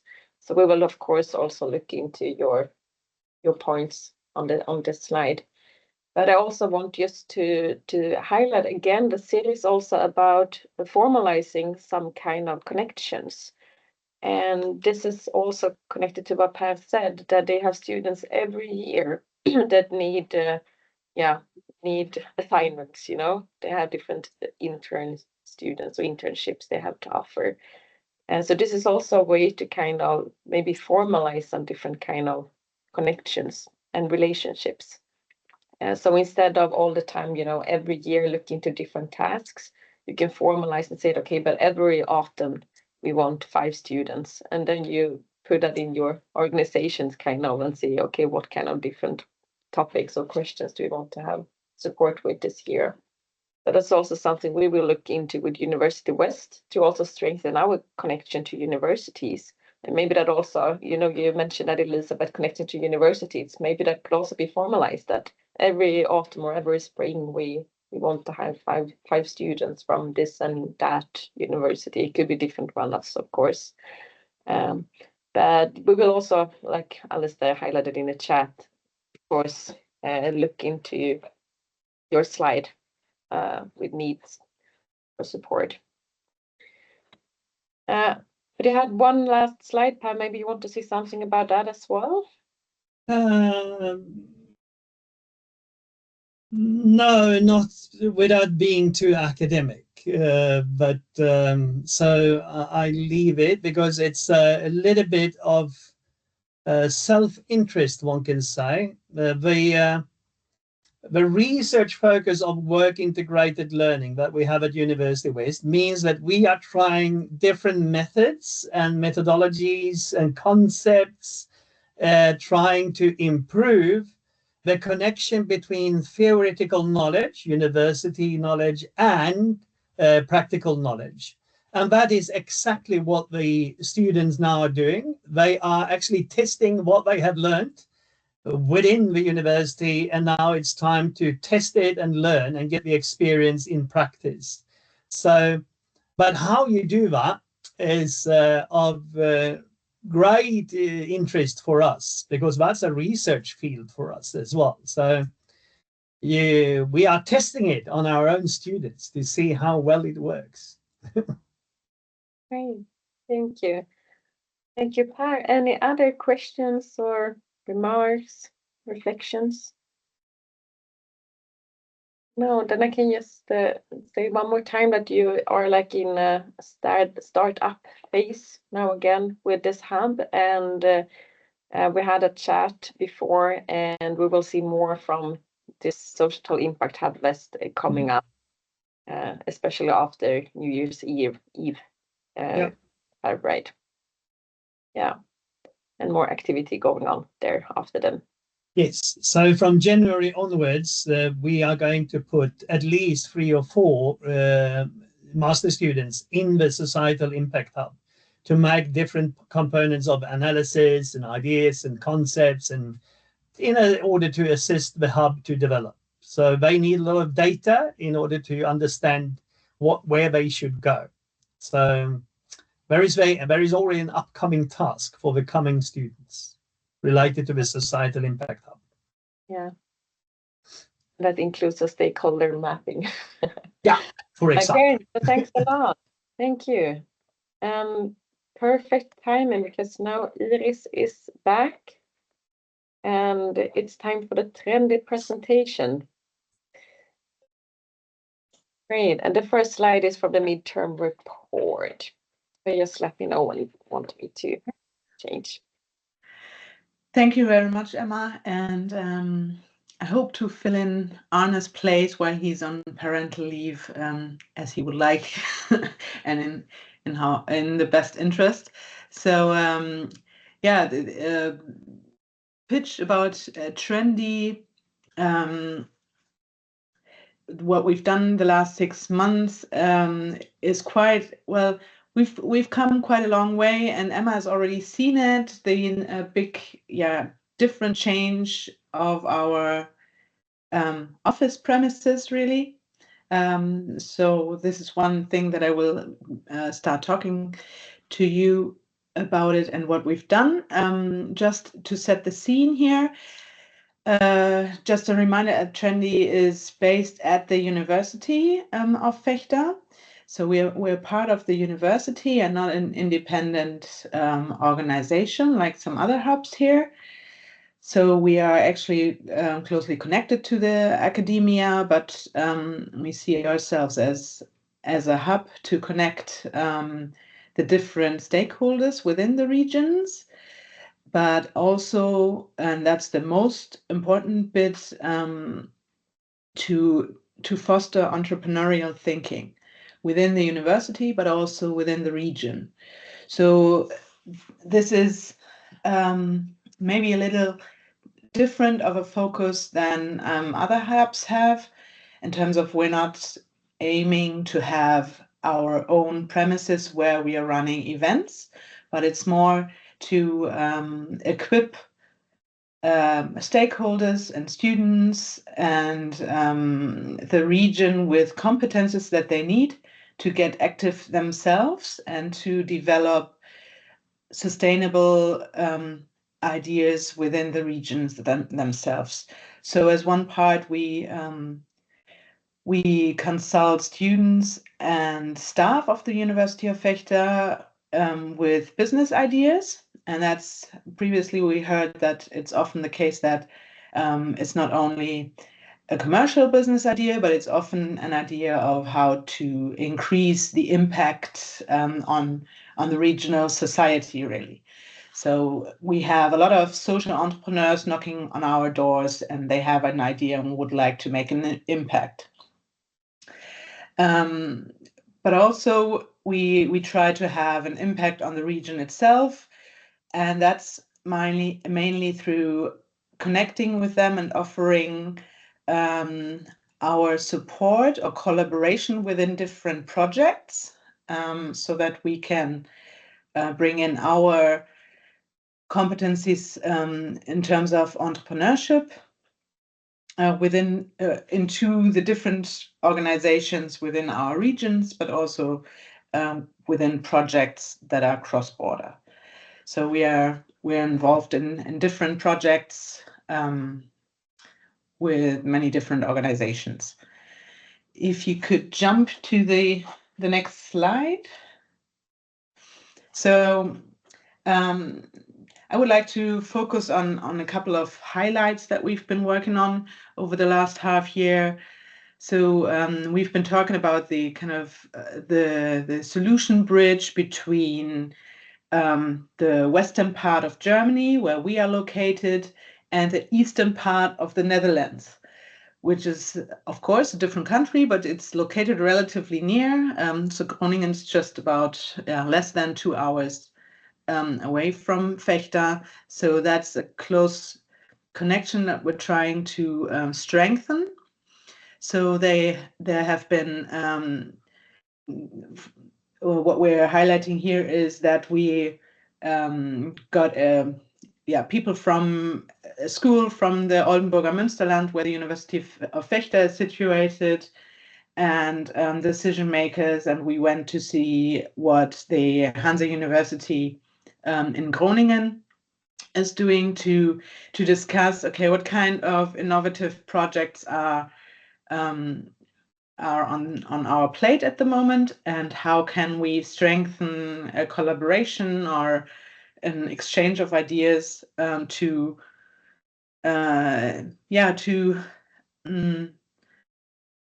find synergies, and in the end to just learn from each other and start collaborating in either education or on the private end, the private businesses, and to strengthen our links that we have with Hansa that is already based on different projects that are related to sustainability, for example, as well. We have a project, an international project going on, which deals with peatlands, for example. So we're trying to make this connection stronger. So we have kind of a semi-formal connection with the Hansa University as such that we are involved with them into different projects, and we try to engage our stakeholders within the multi-helix structure to make them kind of experience the cross-border dialogue and bring them closer together. So this is a major factor that we've been working on and that we're trying to strengthen, and it's working. Yeah, it's working quite well, and we have other plans to further strengthen that. Okay, if you move on to the next slide. This is completely on another page. So for the first highlight was kind of an outward looking, or trying to find connections and learn from each other what's around us and to find similarities and everything. But at the same time, we thought, okay, we are based at the university. We would like to increase entrepreneurial thinking, that projects are being developed and that people set up their own businesses. So we need to focus also on the very, very local level and try to get more visible.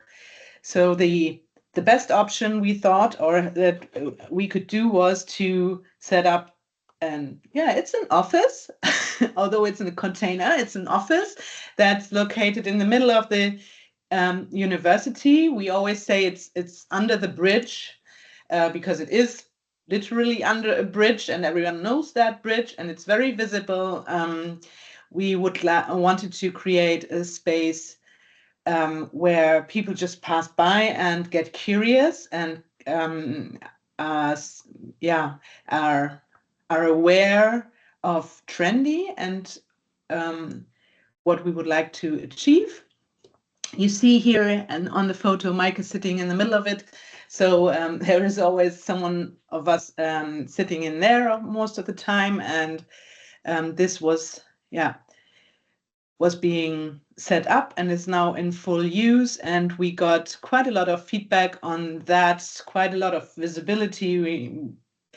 We tried to measure kind of the visibility and how many requests we got, and we could say that the questions or the approaches towards us and towards Trendy was increased by 300%. And so it was worthwhile putting the effort into this, because as you can imagine, a university that is quite a big organization, it wasn't very easy to say we would like to have our own room very visible under the bridge and not taking on the offices that the university offered to us. We didn't want to hide into some aisles. We really wanted to be there in front of the faces. So, and it was quite a big challenge to achieve that. And we were, at first about the idea, and that's kind of entrepreneurial as well, and that's so we experienced that people giggled about the idea, and they heard container and they said, "Oh, no way! So you're sitting in a container now, ha ha ha ha ha." But in the end, it's really a meeting point.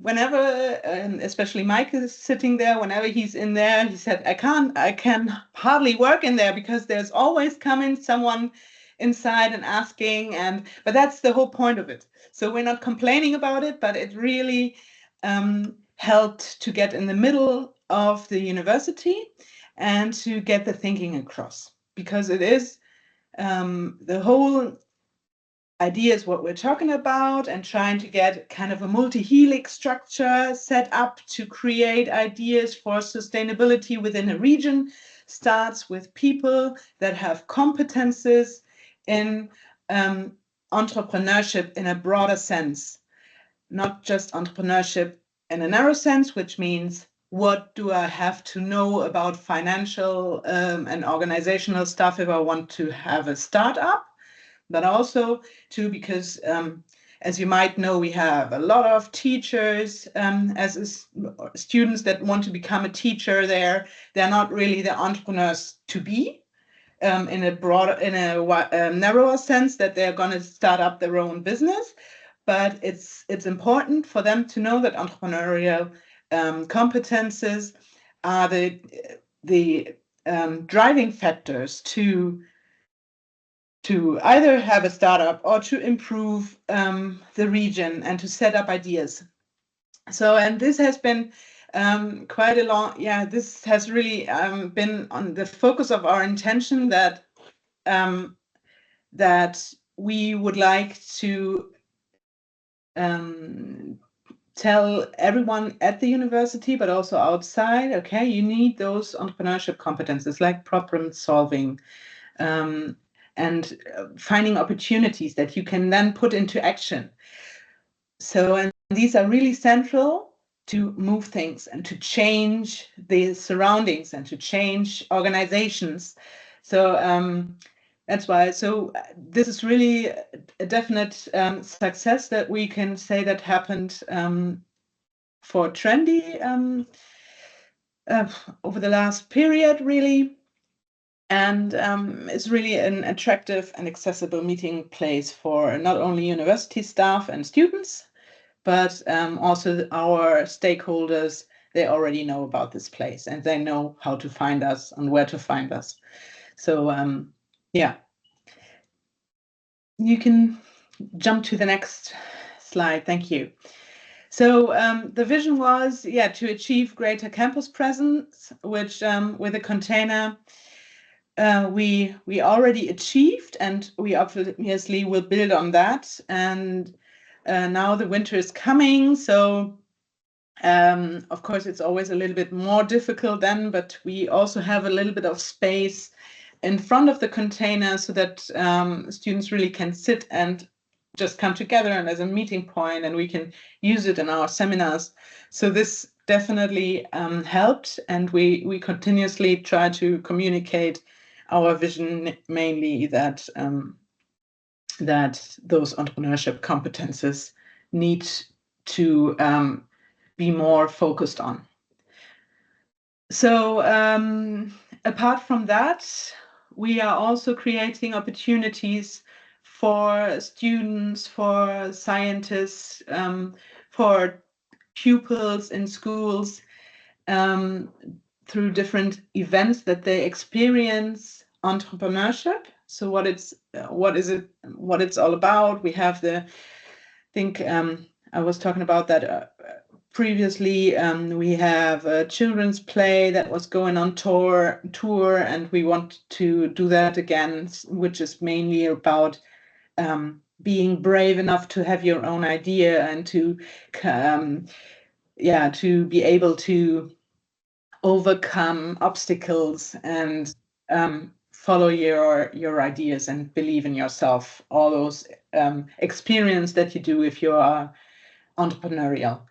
We have the summer school in Sardinia where it's more focused on university students, but also vocational students. And we continue to work with the staff of university to have them used or to make them be able to use project-based learnings, so that apart from very topic-specific learning, you can also build in, or at the same time try to bring those entrepreneurial competences in the middle of the teaching, no matter what topic you are teaching in.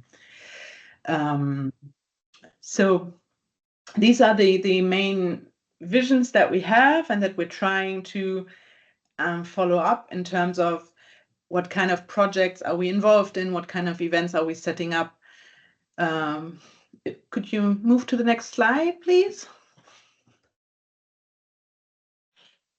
So, going back from the university focus again to outwards, to have a look at the multi-helix connections that we have. We have strengthened the collaboration with a vocational school in the region, which is the school in Kloppenburg. We are building different projects together with them. For example, we will now, in the winter semester, create a digital escape room with them that covers different topics. One of the topics will be entrepreneurship and how you deal with that. So those kind of formalized collaboration help quite a lot to stay into contact and to build on the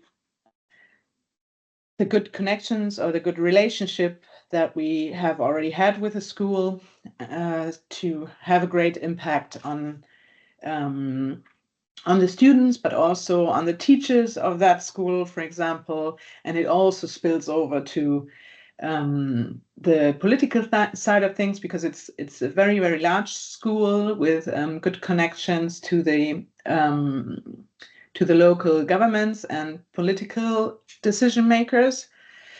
We're strengthening that bit, for example. Another example is the municipality in Lemwerder, where we are going directly into a local government to have a living lab for entrepreneurship in the public sector.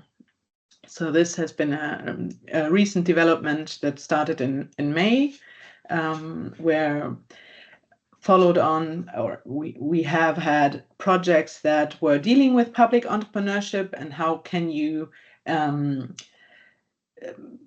foster intrapreneurship thinking for public sector staff, for example. And now with this living lab at the municipality of Lemwerder, we can actually have experience that and take that on. And so maybe we can also, that would be one point that we could discuss about a student project, for example, where we can maybe make the observations and make some observations within the municipality, what the changes are as an idea. So yeah, could you move to the next slide? Thanks. Yeah, I already mentioned the solution bridge and the knowledge exchange between Groningen and Vechta, in our relatively rural area, and Groningen as a bigger city. And then we obviously have close connections to the startup communities in the cities of Osnabrück and Oldenburg, which are the bigger cities in our area. Well, I always, but probably Alistair or Martin have to get my knowledge up there again. I always struggle with the distinction between rural and urban. I'm not sure even if Oldenburg counts as urban, if it's, even though it's a city, it's not, it's still in a really rural area. So I'm always what exactly means urban? Is it just, yeah, Hanover, Berlin, Munich, I don't know, but that might be a discussion that we can leave someone else, but which obviously trying to have connections with bigger communities, I would say, because Vechta is always very sad if you're not really saying it's a city, just say it's a rural area, and we still have the university, so it's always a little bit of a yeah, we need to be careful by talking about rural and urban there, I think.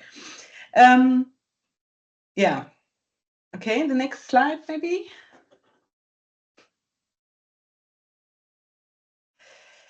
Challenges and learnings. Yeah, I already talked about the challenges by while setting up our new location under the bridge. This was, as I said, quite a big challenge. I talked about that. I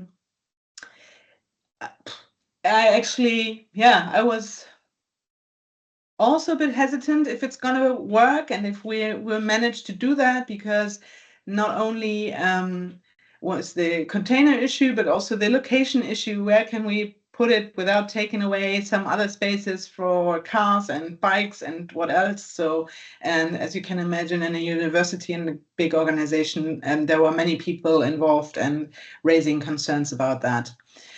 Another challenge is definitely the funding situation, with having a very big project that kind of created the whole trendy idea, expired last year. So we had to find new ways on how to actually make the trendy idea permanent.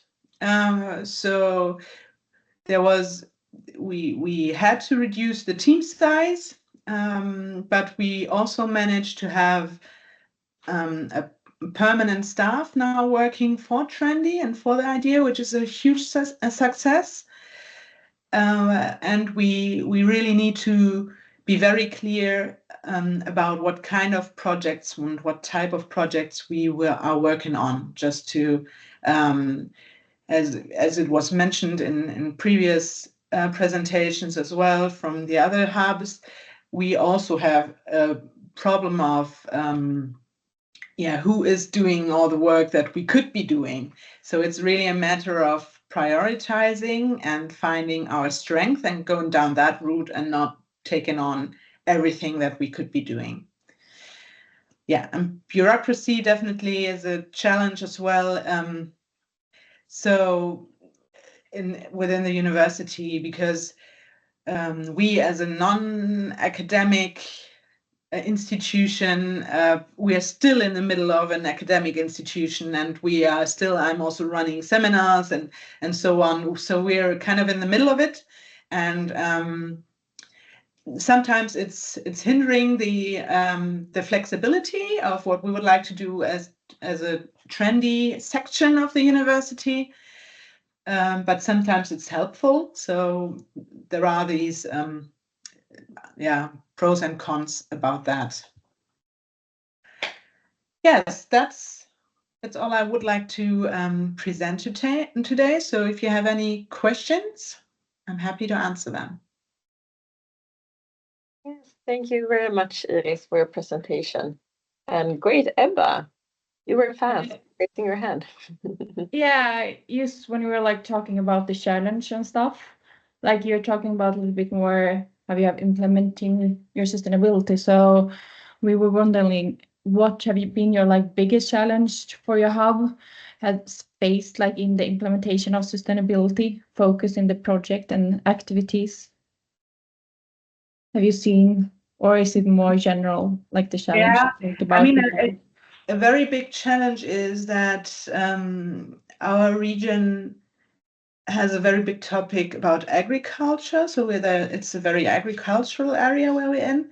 But because we are based at the university and we don't have agriculture as a subject at the university, that's really a big challenge to be able to connect sustainability within our university and our activities that we are doing. So that maybe if I have to pick one issue about, if I think about what's the biggest challenge in terms of sustainability, I probably would say that. Yeah. Interesting. Super. Question or remarks or reflections?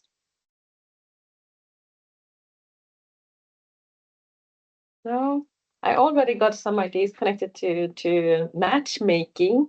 That since the Social Impact Hub West now is on its starting up phase, maybe it could be interesting for them to have a chat with you about how to do it. And since you have like this kind of same, maybe not exactly the same, but the conditions are based on a university both. So I know that the Social Impact Hub West will be like a more digital hub, but still, I'm sure they have maybe some things to learn from you as well.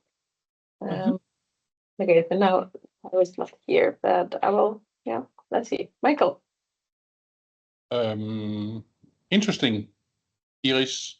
I was thinking this cooperation you have with the municipality of Lemberda, would you say that could be like the beginning of a sub-hub or something like that? If you want a short answer, then I would say yes. But there is still some talking and discussions to be done because Lemberda, and I was thinking about when Søren had his presentation, there are some similarities there because they already have a meeting place, a very nice kind of hut or barn, converted barn, where they run events. And it's quite successful in running those events, having music events there, having a circus that teaches kind of the Lemberda kids how to juggle and those kind of things. But then they're not yet building what we would like to. We as a trendy team, we could probably bring in some more by trying to get this entrepreneurial spirit and trying to get entrepreneurs in the society, the young people, the students there to create their own ideas. They're actually missing that. So I am carefully building that up, but I see that in my vision, and I would like to say that it will become a hub as we see them, but we're not there yet. So, yeah. Well, it is kind of interesting. We are still missing a hub in the project. Yeah, I mean, if we are really missing a hub, I could maybe press the speed button there and just cut some corners. I don't know, Emma, if we could have a talk maybe about that. I don't know if it's what you're looking for, and then I would, because Anna was also kind of in the discussion with you, and the Lemberda situation has been quite recent. But yes, that could be an option, definitely. Yeah, we can have a chat about that. Yeah. You and me and Michael. Yeah. Yes. I was also thinking about that. Me too. Some other questions?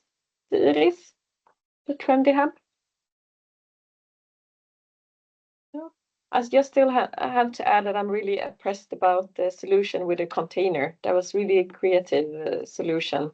And I was there, yeah, visiting you this summer, and it really looks great. I can imagine that a lot of students are, and also other stakeholders are like curious and want to come by.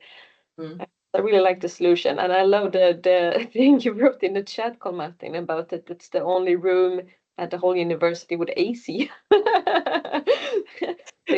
Maybe that's the reason why everyone's.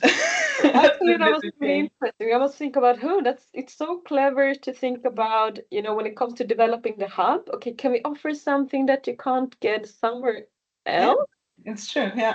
Use that as a to get people, you know, to go there. It's true. Yeah, it was, thank you for adding that also comment in chat. Well, there are rumors about an extension towards a pub. Yeah, but And only that is what we really, really, really like here. No, it's only going to be a non-alcoholic pub then. That could be a try. So yeah. That would not fit into rural areas. I know, but it non-alcoholic could be an experience. is urban. Non-alcoholic is an urban concept. So. Oh, great. I do believe that beer and AC is a winner. So. Always. And beer is not alcohol. Well, no. No. As long as Mike lives there, then there won't be any beer. Maybe just Guinness, but also the zero Guinness. When I lived in Germany, they talked about the creative curve. The what? The creative curve, they say, but like to stay creative and on top of that before it goes down. Okay. I haven't heard of it, actually. Yeah. Okay. I don't know, it was a term there. But great. And if you're interested more about the Trendy Hub, it was also news on the website where you also can see some pictures on this container solution. And once again, I'm really impressed about how they designed it as well. It's really cozy inside there. It's not only they don't only offer AC, also like a coffee and a couch, and it's a social place.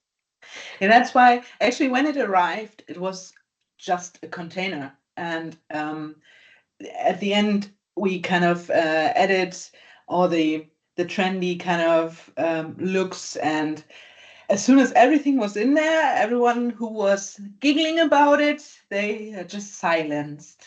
I have to say, yeah, Kamani is not in, so probably. So, yeah. Well, you have wooden walls in there, or at least it looks like a wooden wall. Yeah. Great. Yeah, it was really, it was a matter of, this is a really good example of how a vision can turn into life.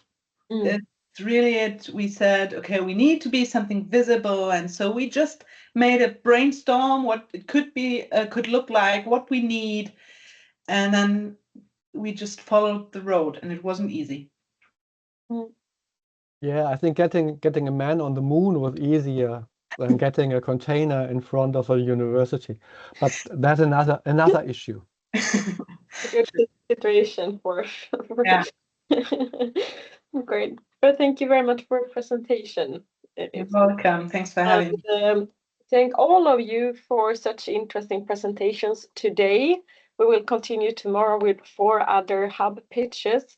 But before we close the meeting, and I suggest that we take this slide and then we can end the meeting a little bit earlier instead of having a break. I would just like to open up for dialogue and reflections connected to all the hub pitches we had today. Like, what will you, is it something special you will bring with you back home? Will you do like a call, like we said before, or other things you have learned? So just let us spend a few minutes before that, before we close today's session and meet tomorrow. So please, and maybe everyone can say it's a few words about, and you can say it doesn't have to be connected to the questions here. It's just for inspiration. And Michael, you maybe can start. Say a few words. Yeah, I don't think it's a surprise, but again, it's for me it was one more time a confirmation that we actually share so many challenges. So if we if we work together, I also believe that we can get better solutions. If you would ask if I would call somebody afterwards, maybe not call, but I took a note again about the connections between Skagen and Lysekil, and of course also Sotenæs. I think this idea of the development into a new hub in Germany is interesting. And I think we can find ways of supporting that probably too. So I think that's my main outcomes of today. Thank you. Someone who wants to continue? Some takeaways or outcomes from today's sessions? Yeah, Louise? Well, I took a couple of notes. First, from the Societal Impact Hub West, you're doing some research on Sotenæs in terms of the challenge of like high season and low season, and the influx of many people in the high season, and then quiet in the low season, and then these part-time residents that basically just come and consume and don't contribute anything. And that's exactly the same challenge that we have at Læsø. So I really look forward to the results of the research. I think that definitely can be applied to us as well. And then I'm very interested in this container situation at Trendy as well. And I think that's something I'm probably going to discuss with Jens, whether we could use that as well here, because we have been we've had several projects and events which where we needed a place to be, a place to sort of present things, or a place for people to come in and meet us. And there hasn't been any good location. Then we would have to rent a building, or we'd have to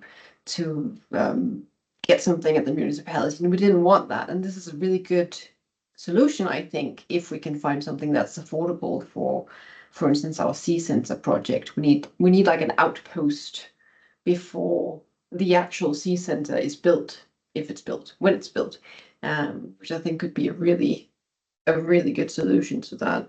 So I'll definitely bring that along to Jens. Great. Thank you. And Alistair?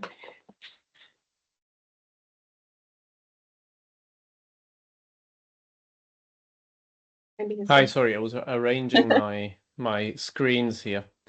Yeah, some ideas or reflections, as Louise just commented. What came out? What do I have now on my notes? Well, there's one topic that has been coming up and down again today, and that is how a hub is physically or less physically apparent, conceptualized.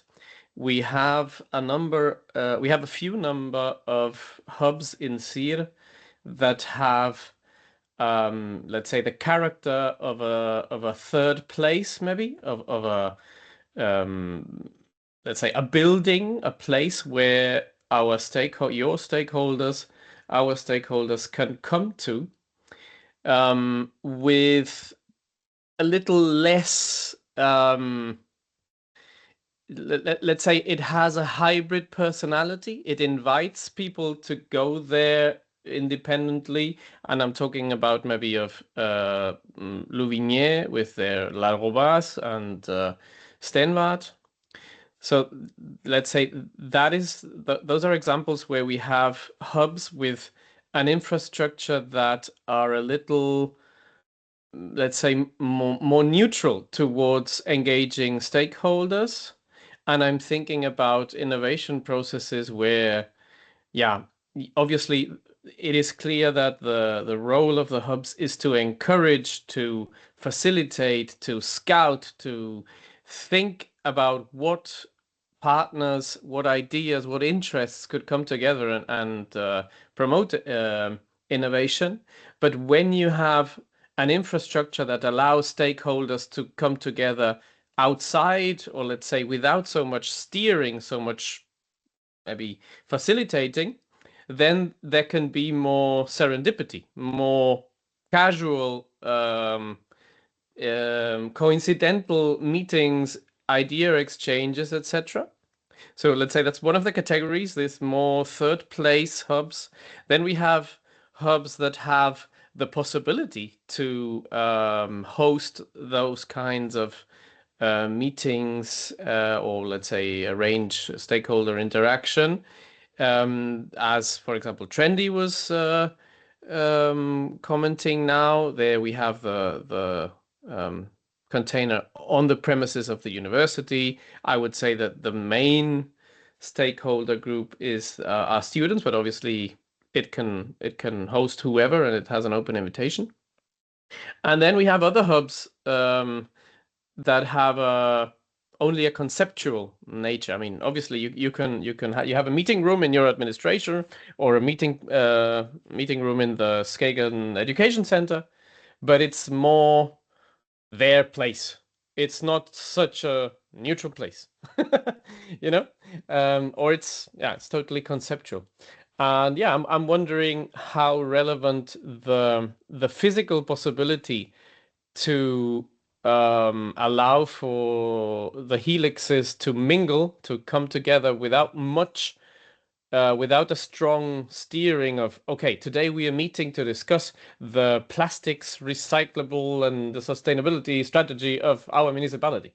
No, it's just like, okay, we're going to discuss, I don't know, the future, or we're going to discuss nice landscapes. So something more general to allow stakeholders to find themselves with less steered, less controlled, less facilitated interaction. That's what was going through my brain just now. So it might be an interesting reflection for you, or maybe not.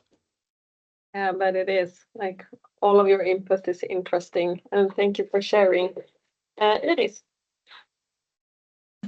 And maybe to comment directly on that, I think for us, easy, because the main target group are the students and the staff of the university. So it's easy to locate them so that they stumble over us. But I think the main idea that Trendy is also following is you need to go to the organizations that you would like to have an impact on. So, and that's what makes it difficult, because if you have a multi-helix, then where would you be based? And that's a huge challenge if you're working with businesses. So maybe there's a business park and people are stumbling over you, but that's, I don't know, it's probably not feasible. So it was good in our context because we have a very precise target group for one issue, but in terms of our other focus to involve different stakeholders, they're not coming to our container like on it. So we have to set up events or go to them too.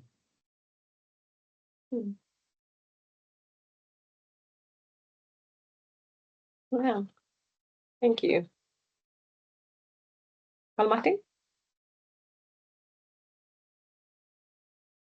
Well, I think the more we listen to the hubs, the more we get to know the hubs. Then the more we get the feeling that the whole system of the hubs, the helixes, and so on is probably far too complex for us to get a grip on it. What you can clearly see here is that our initial assumption that we need to differentiate the hubs by their maturity. So how long are they actually working?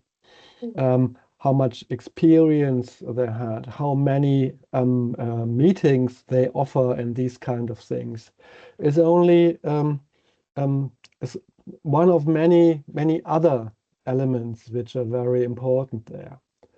But if you think about the hubs themselves being integrated in something like a larger ecosystem of innovation in rural areas, one need to consider that Alistair's approach of looking into the innovation and transformation capabilities of the regions is very, very important.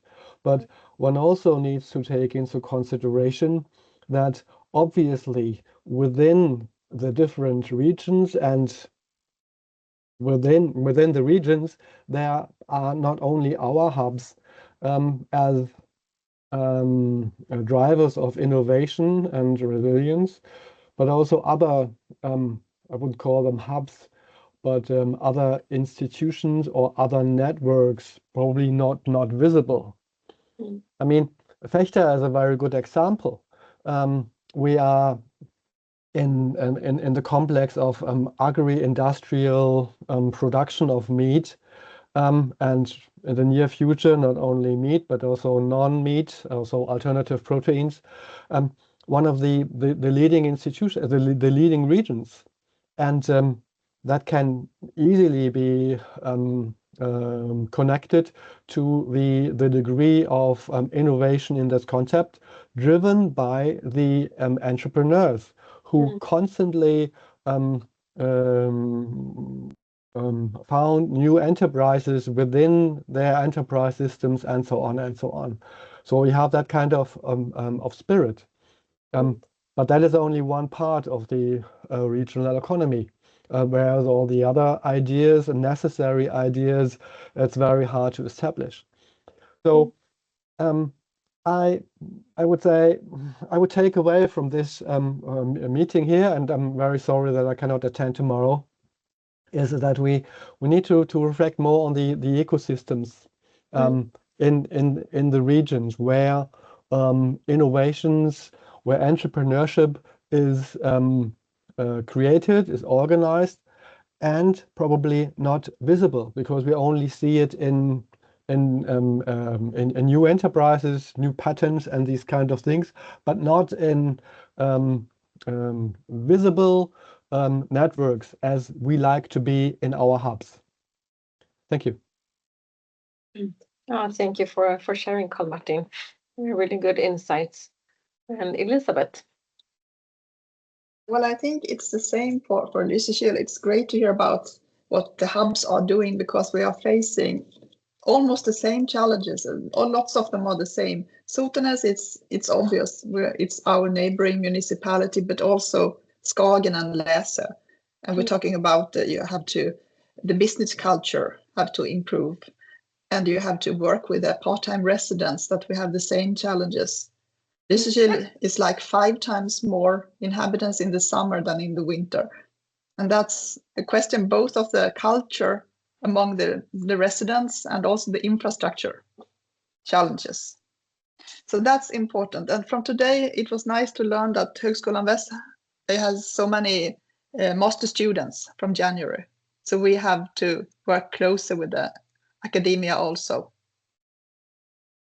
That's my thoughts for today. Great. Thank you for sharing. Thank you. And just input, and we have our coordination meetings, talking about student proposals for the Swedish partners. And so we can maybe dig a little bit deeper into that then. But thank you for sharing. And we have Clementine here from Saint-Omer. It's the first time you hear about the hub pitches. Is there something special that come up in your mind, or some main takeaways you will take with you after today? I guess it was a lot of new information for you. Yeah, for me it was first time I discovered all these projects, so it was very, very interesting to know more about this initiative in different countries. And my feeling is that all these territories share same common initiative, common challenges, and even all these territories are quite different. I think it's really good to share and to inspire all these projects. I love the idea of the container, and I even imagine that it can be reproducible in different universities or areas. So yeah, I learned a lot, and yeah, thank you for this. Yeah, we're happy to have you in. It was, yeah, I agree with this container. It was like, yeah, really, really impressive. But great, but thanks. And then we have Holy House. Maybe you would like to say some words, Marcelo, Ebba, about main takeaways from today's session.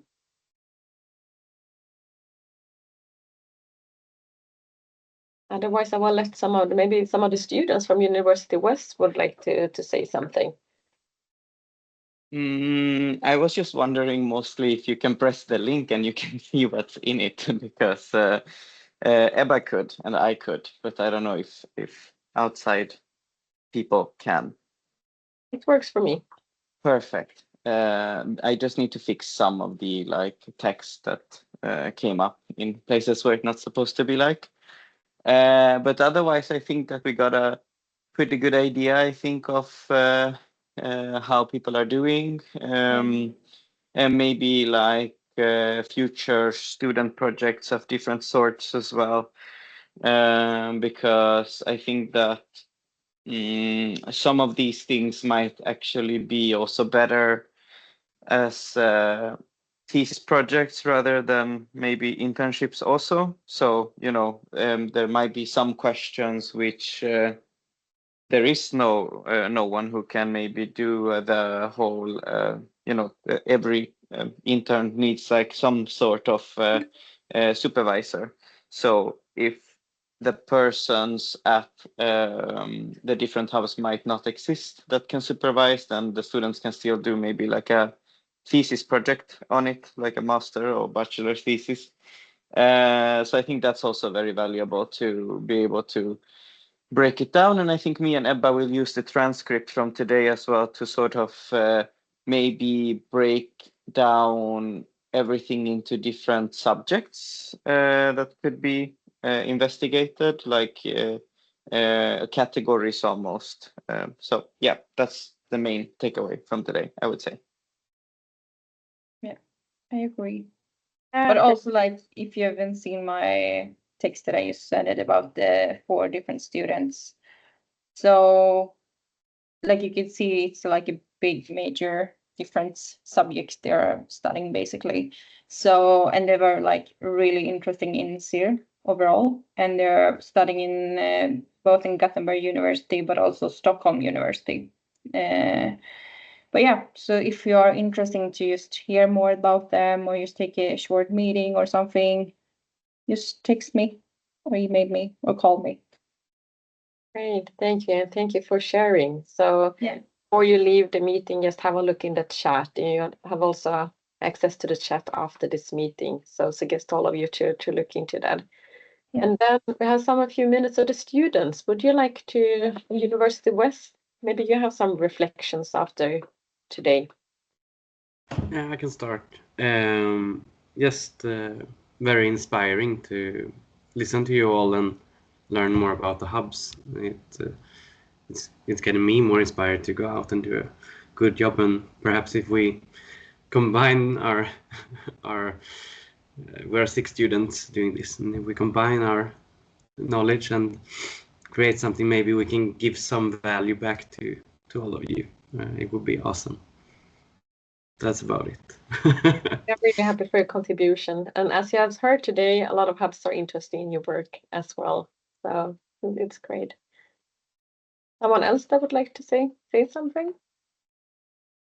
Yeah, actually, I was just thinking about the contrast between, issues here in Europe and back in my own home country. It seems like a lot of problem stems from not having enough people to work in municipalities. Like in Sotanas, it seems like there's a big problem with not having enough people contributing in terms of tax or even workforce or whatever. Back in my country, the problem is that we have a lot of people and not enough jobs. So I was just thinking about the contrast.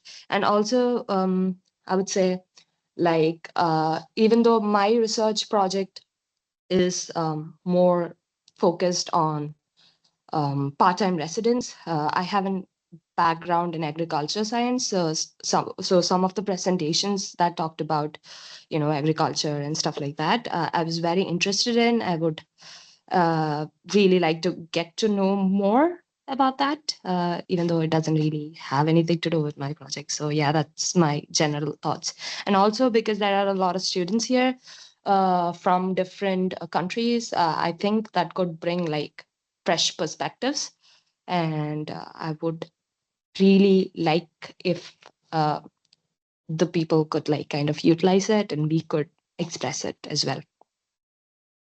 Yeah, really, really good input. Of course, that's really valuable for us in the project as well. And I mean, it's about to learn from each other, but not only within the project, also from others like areas outside the project. Gerrit? Yeah, and I would like to say like it's very inspiring.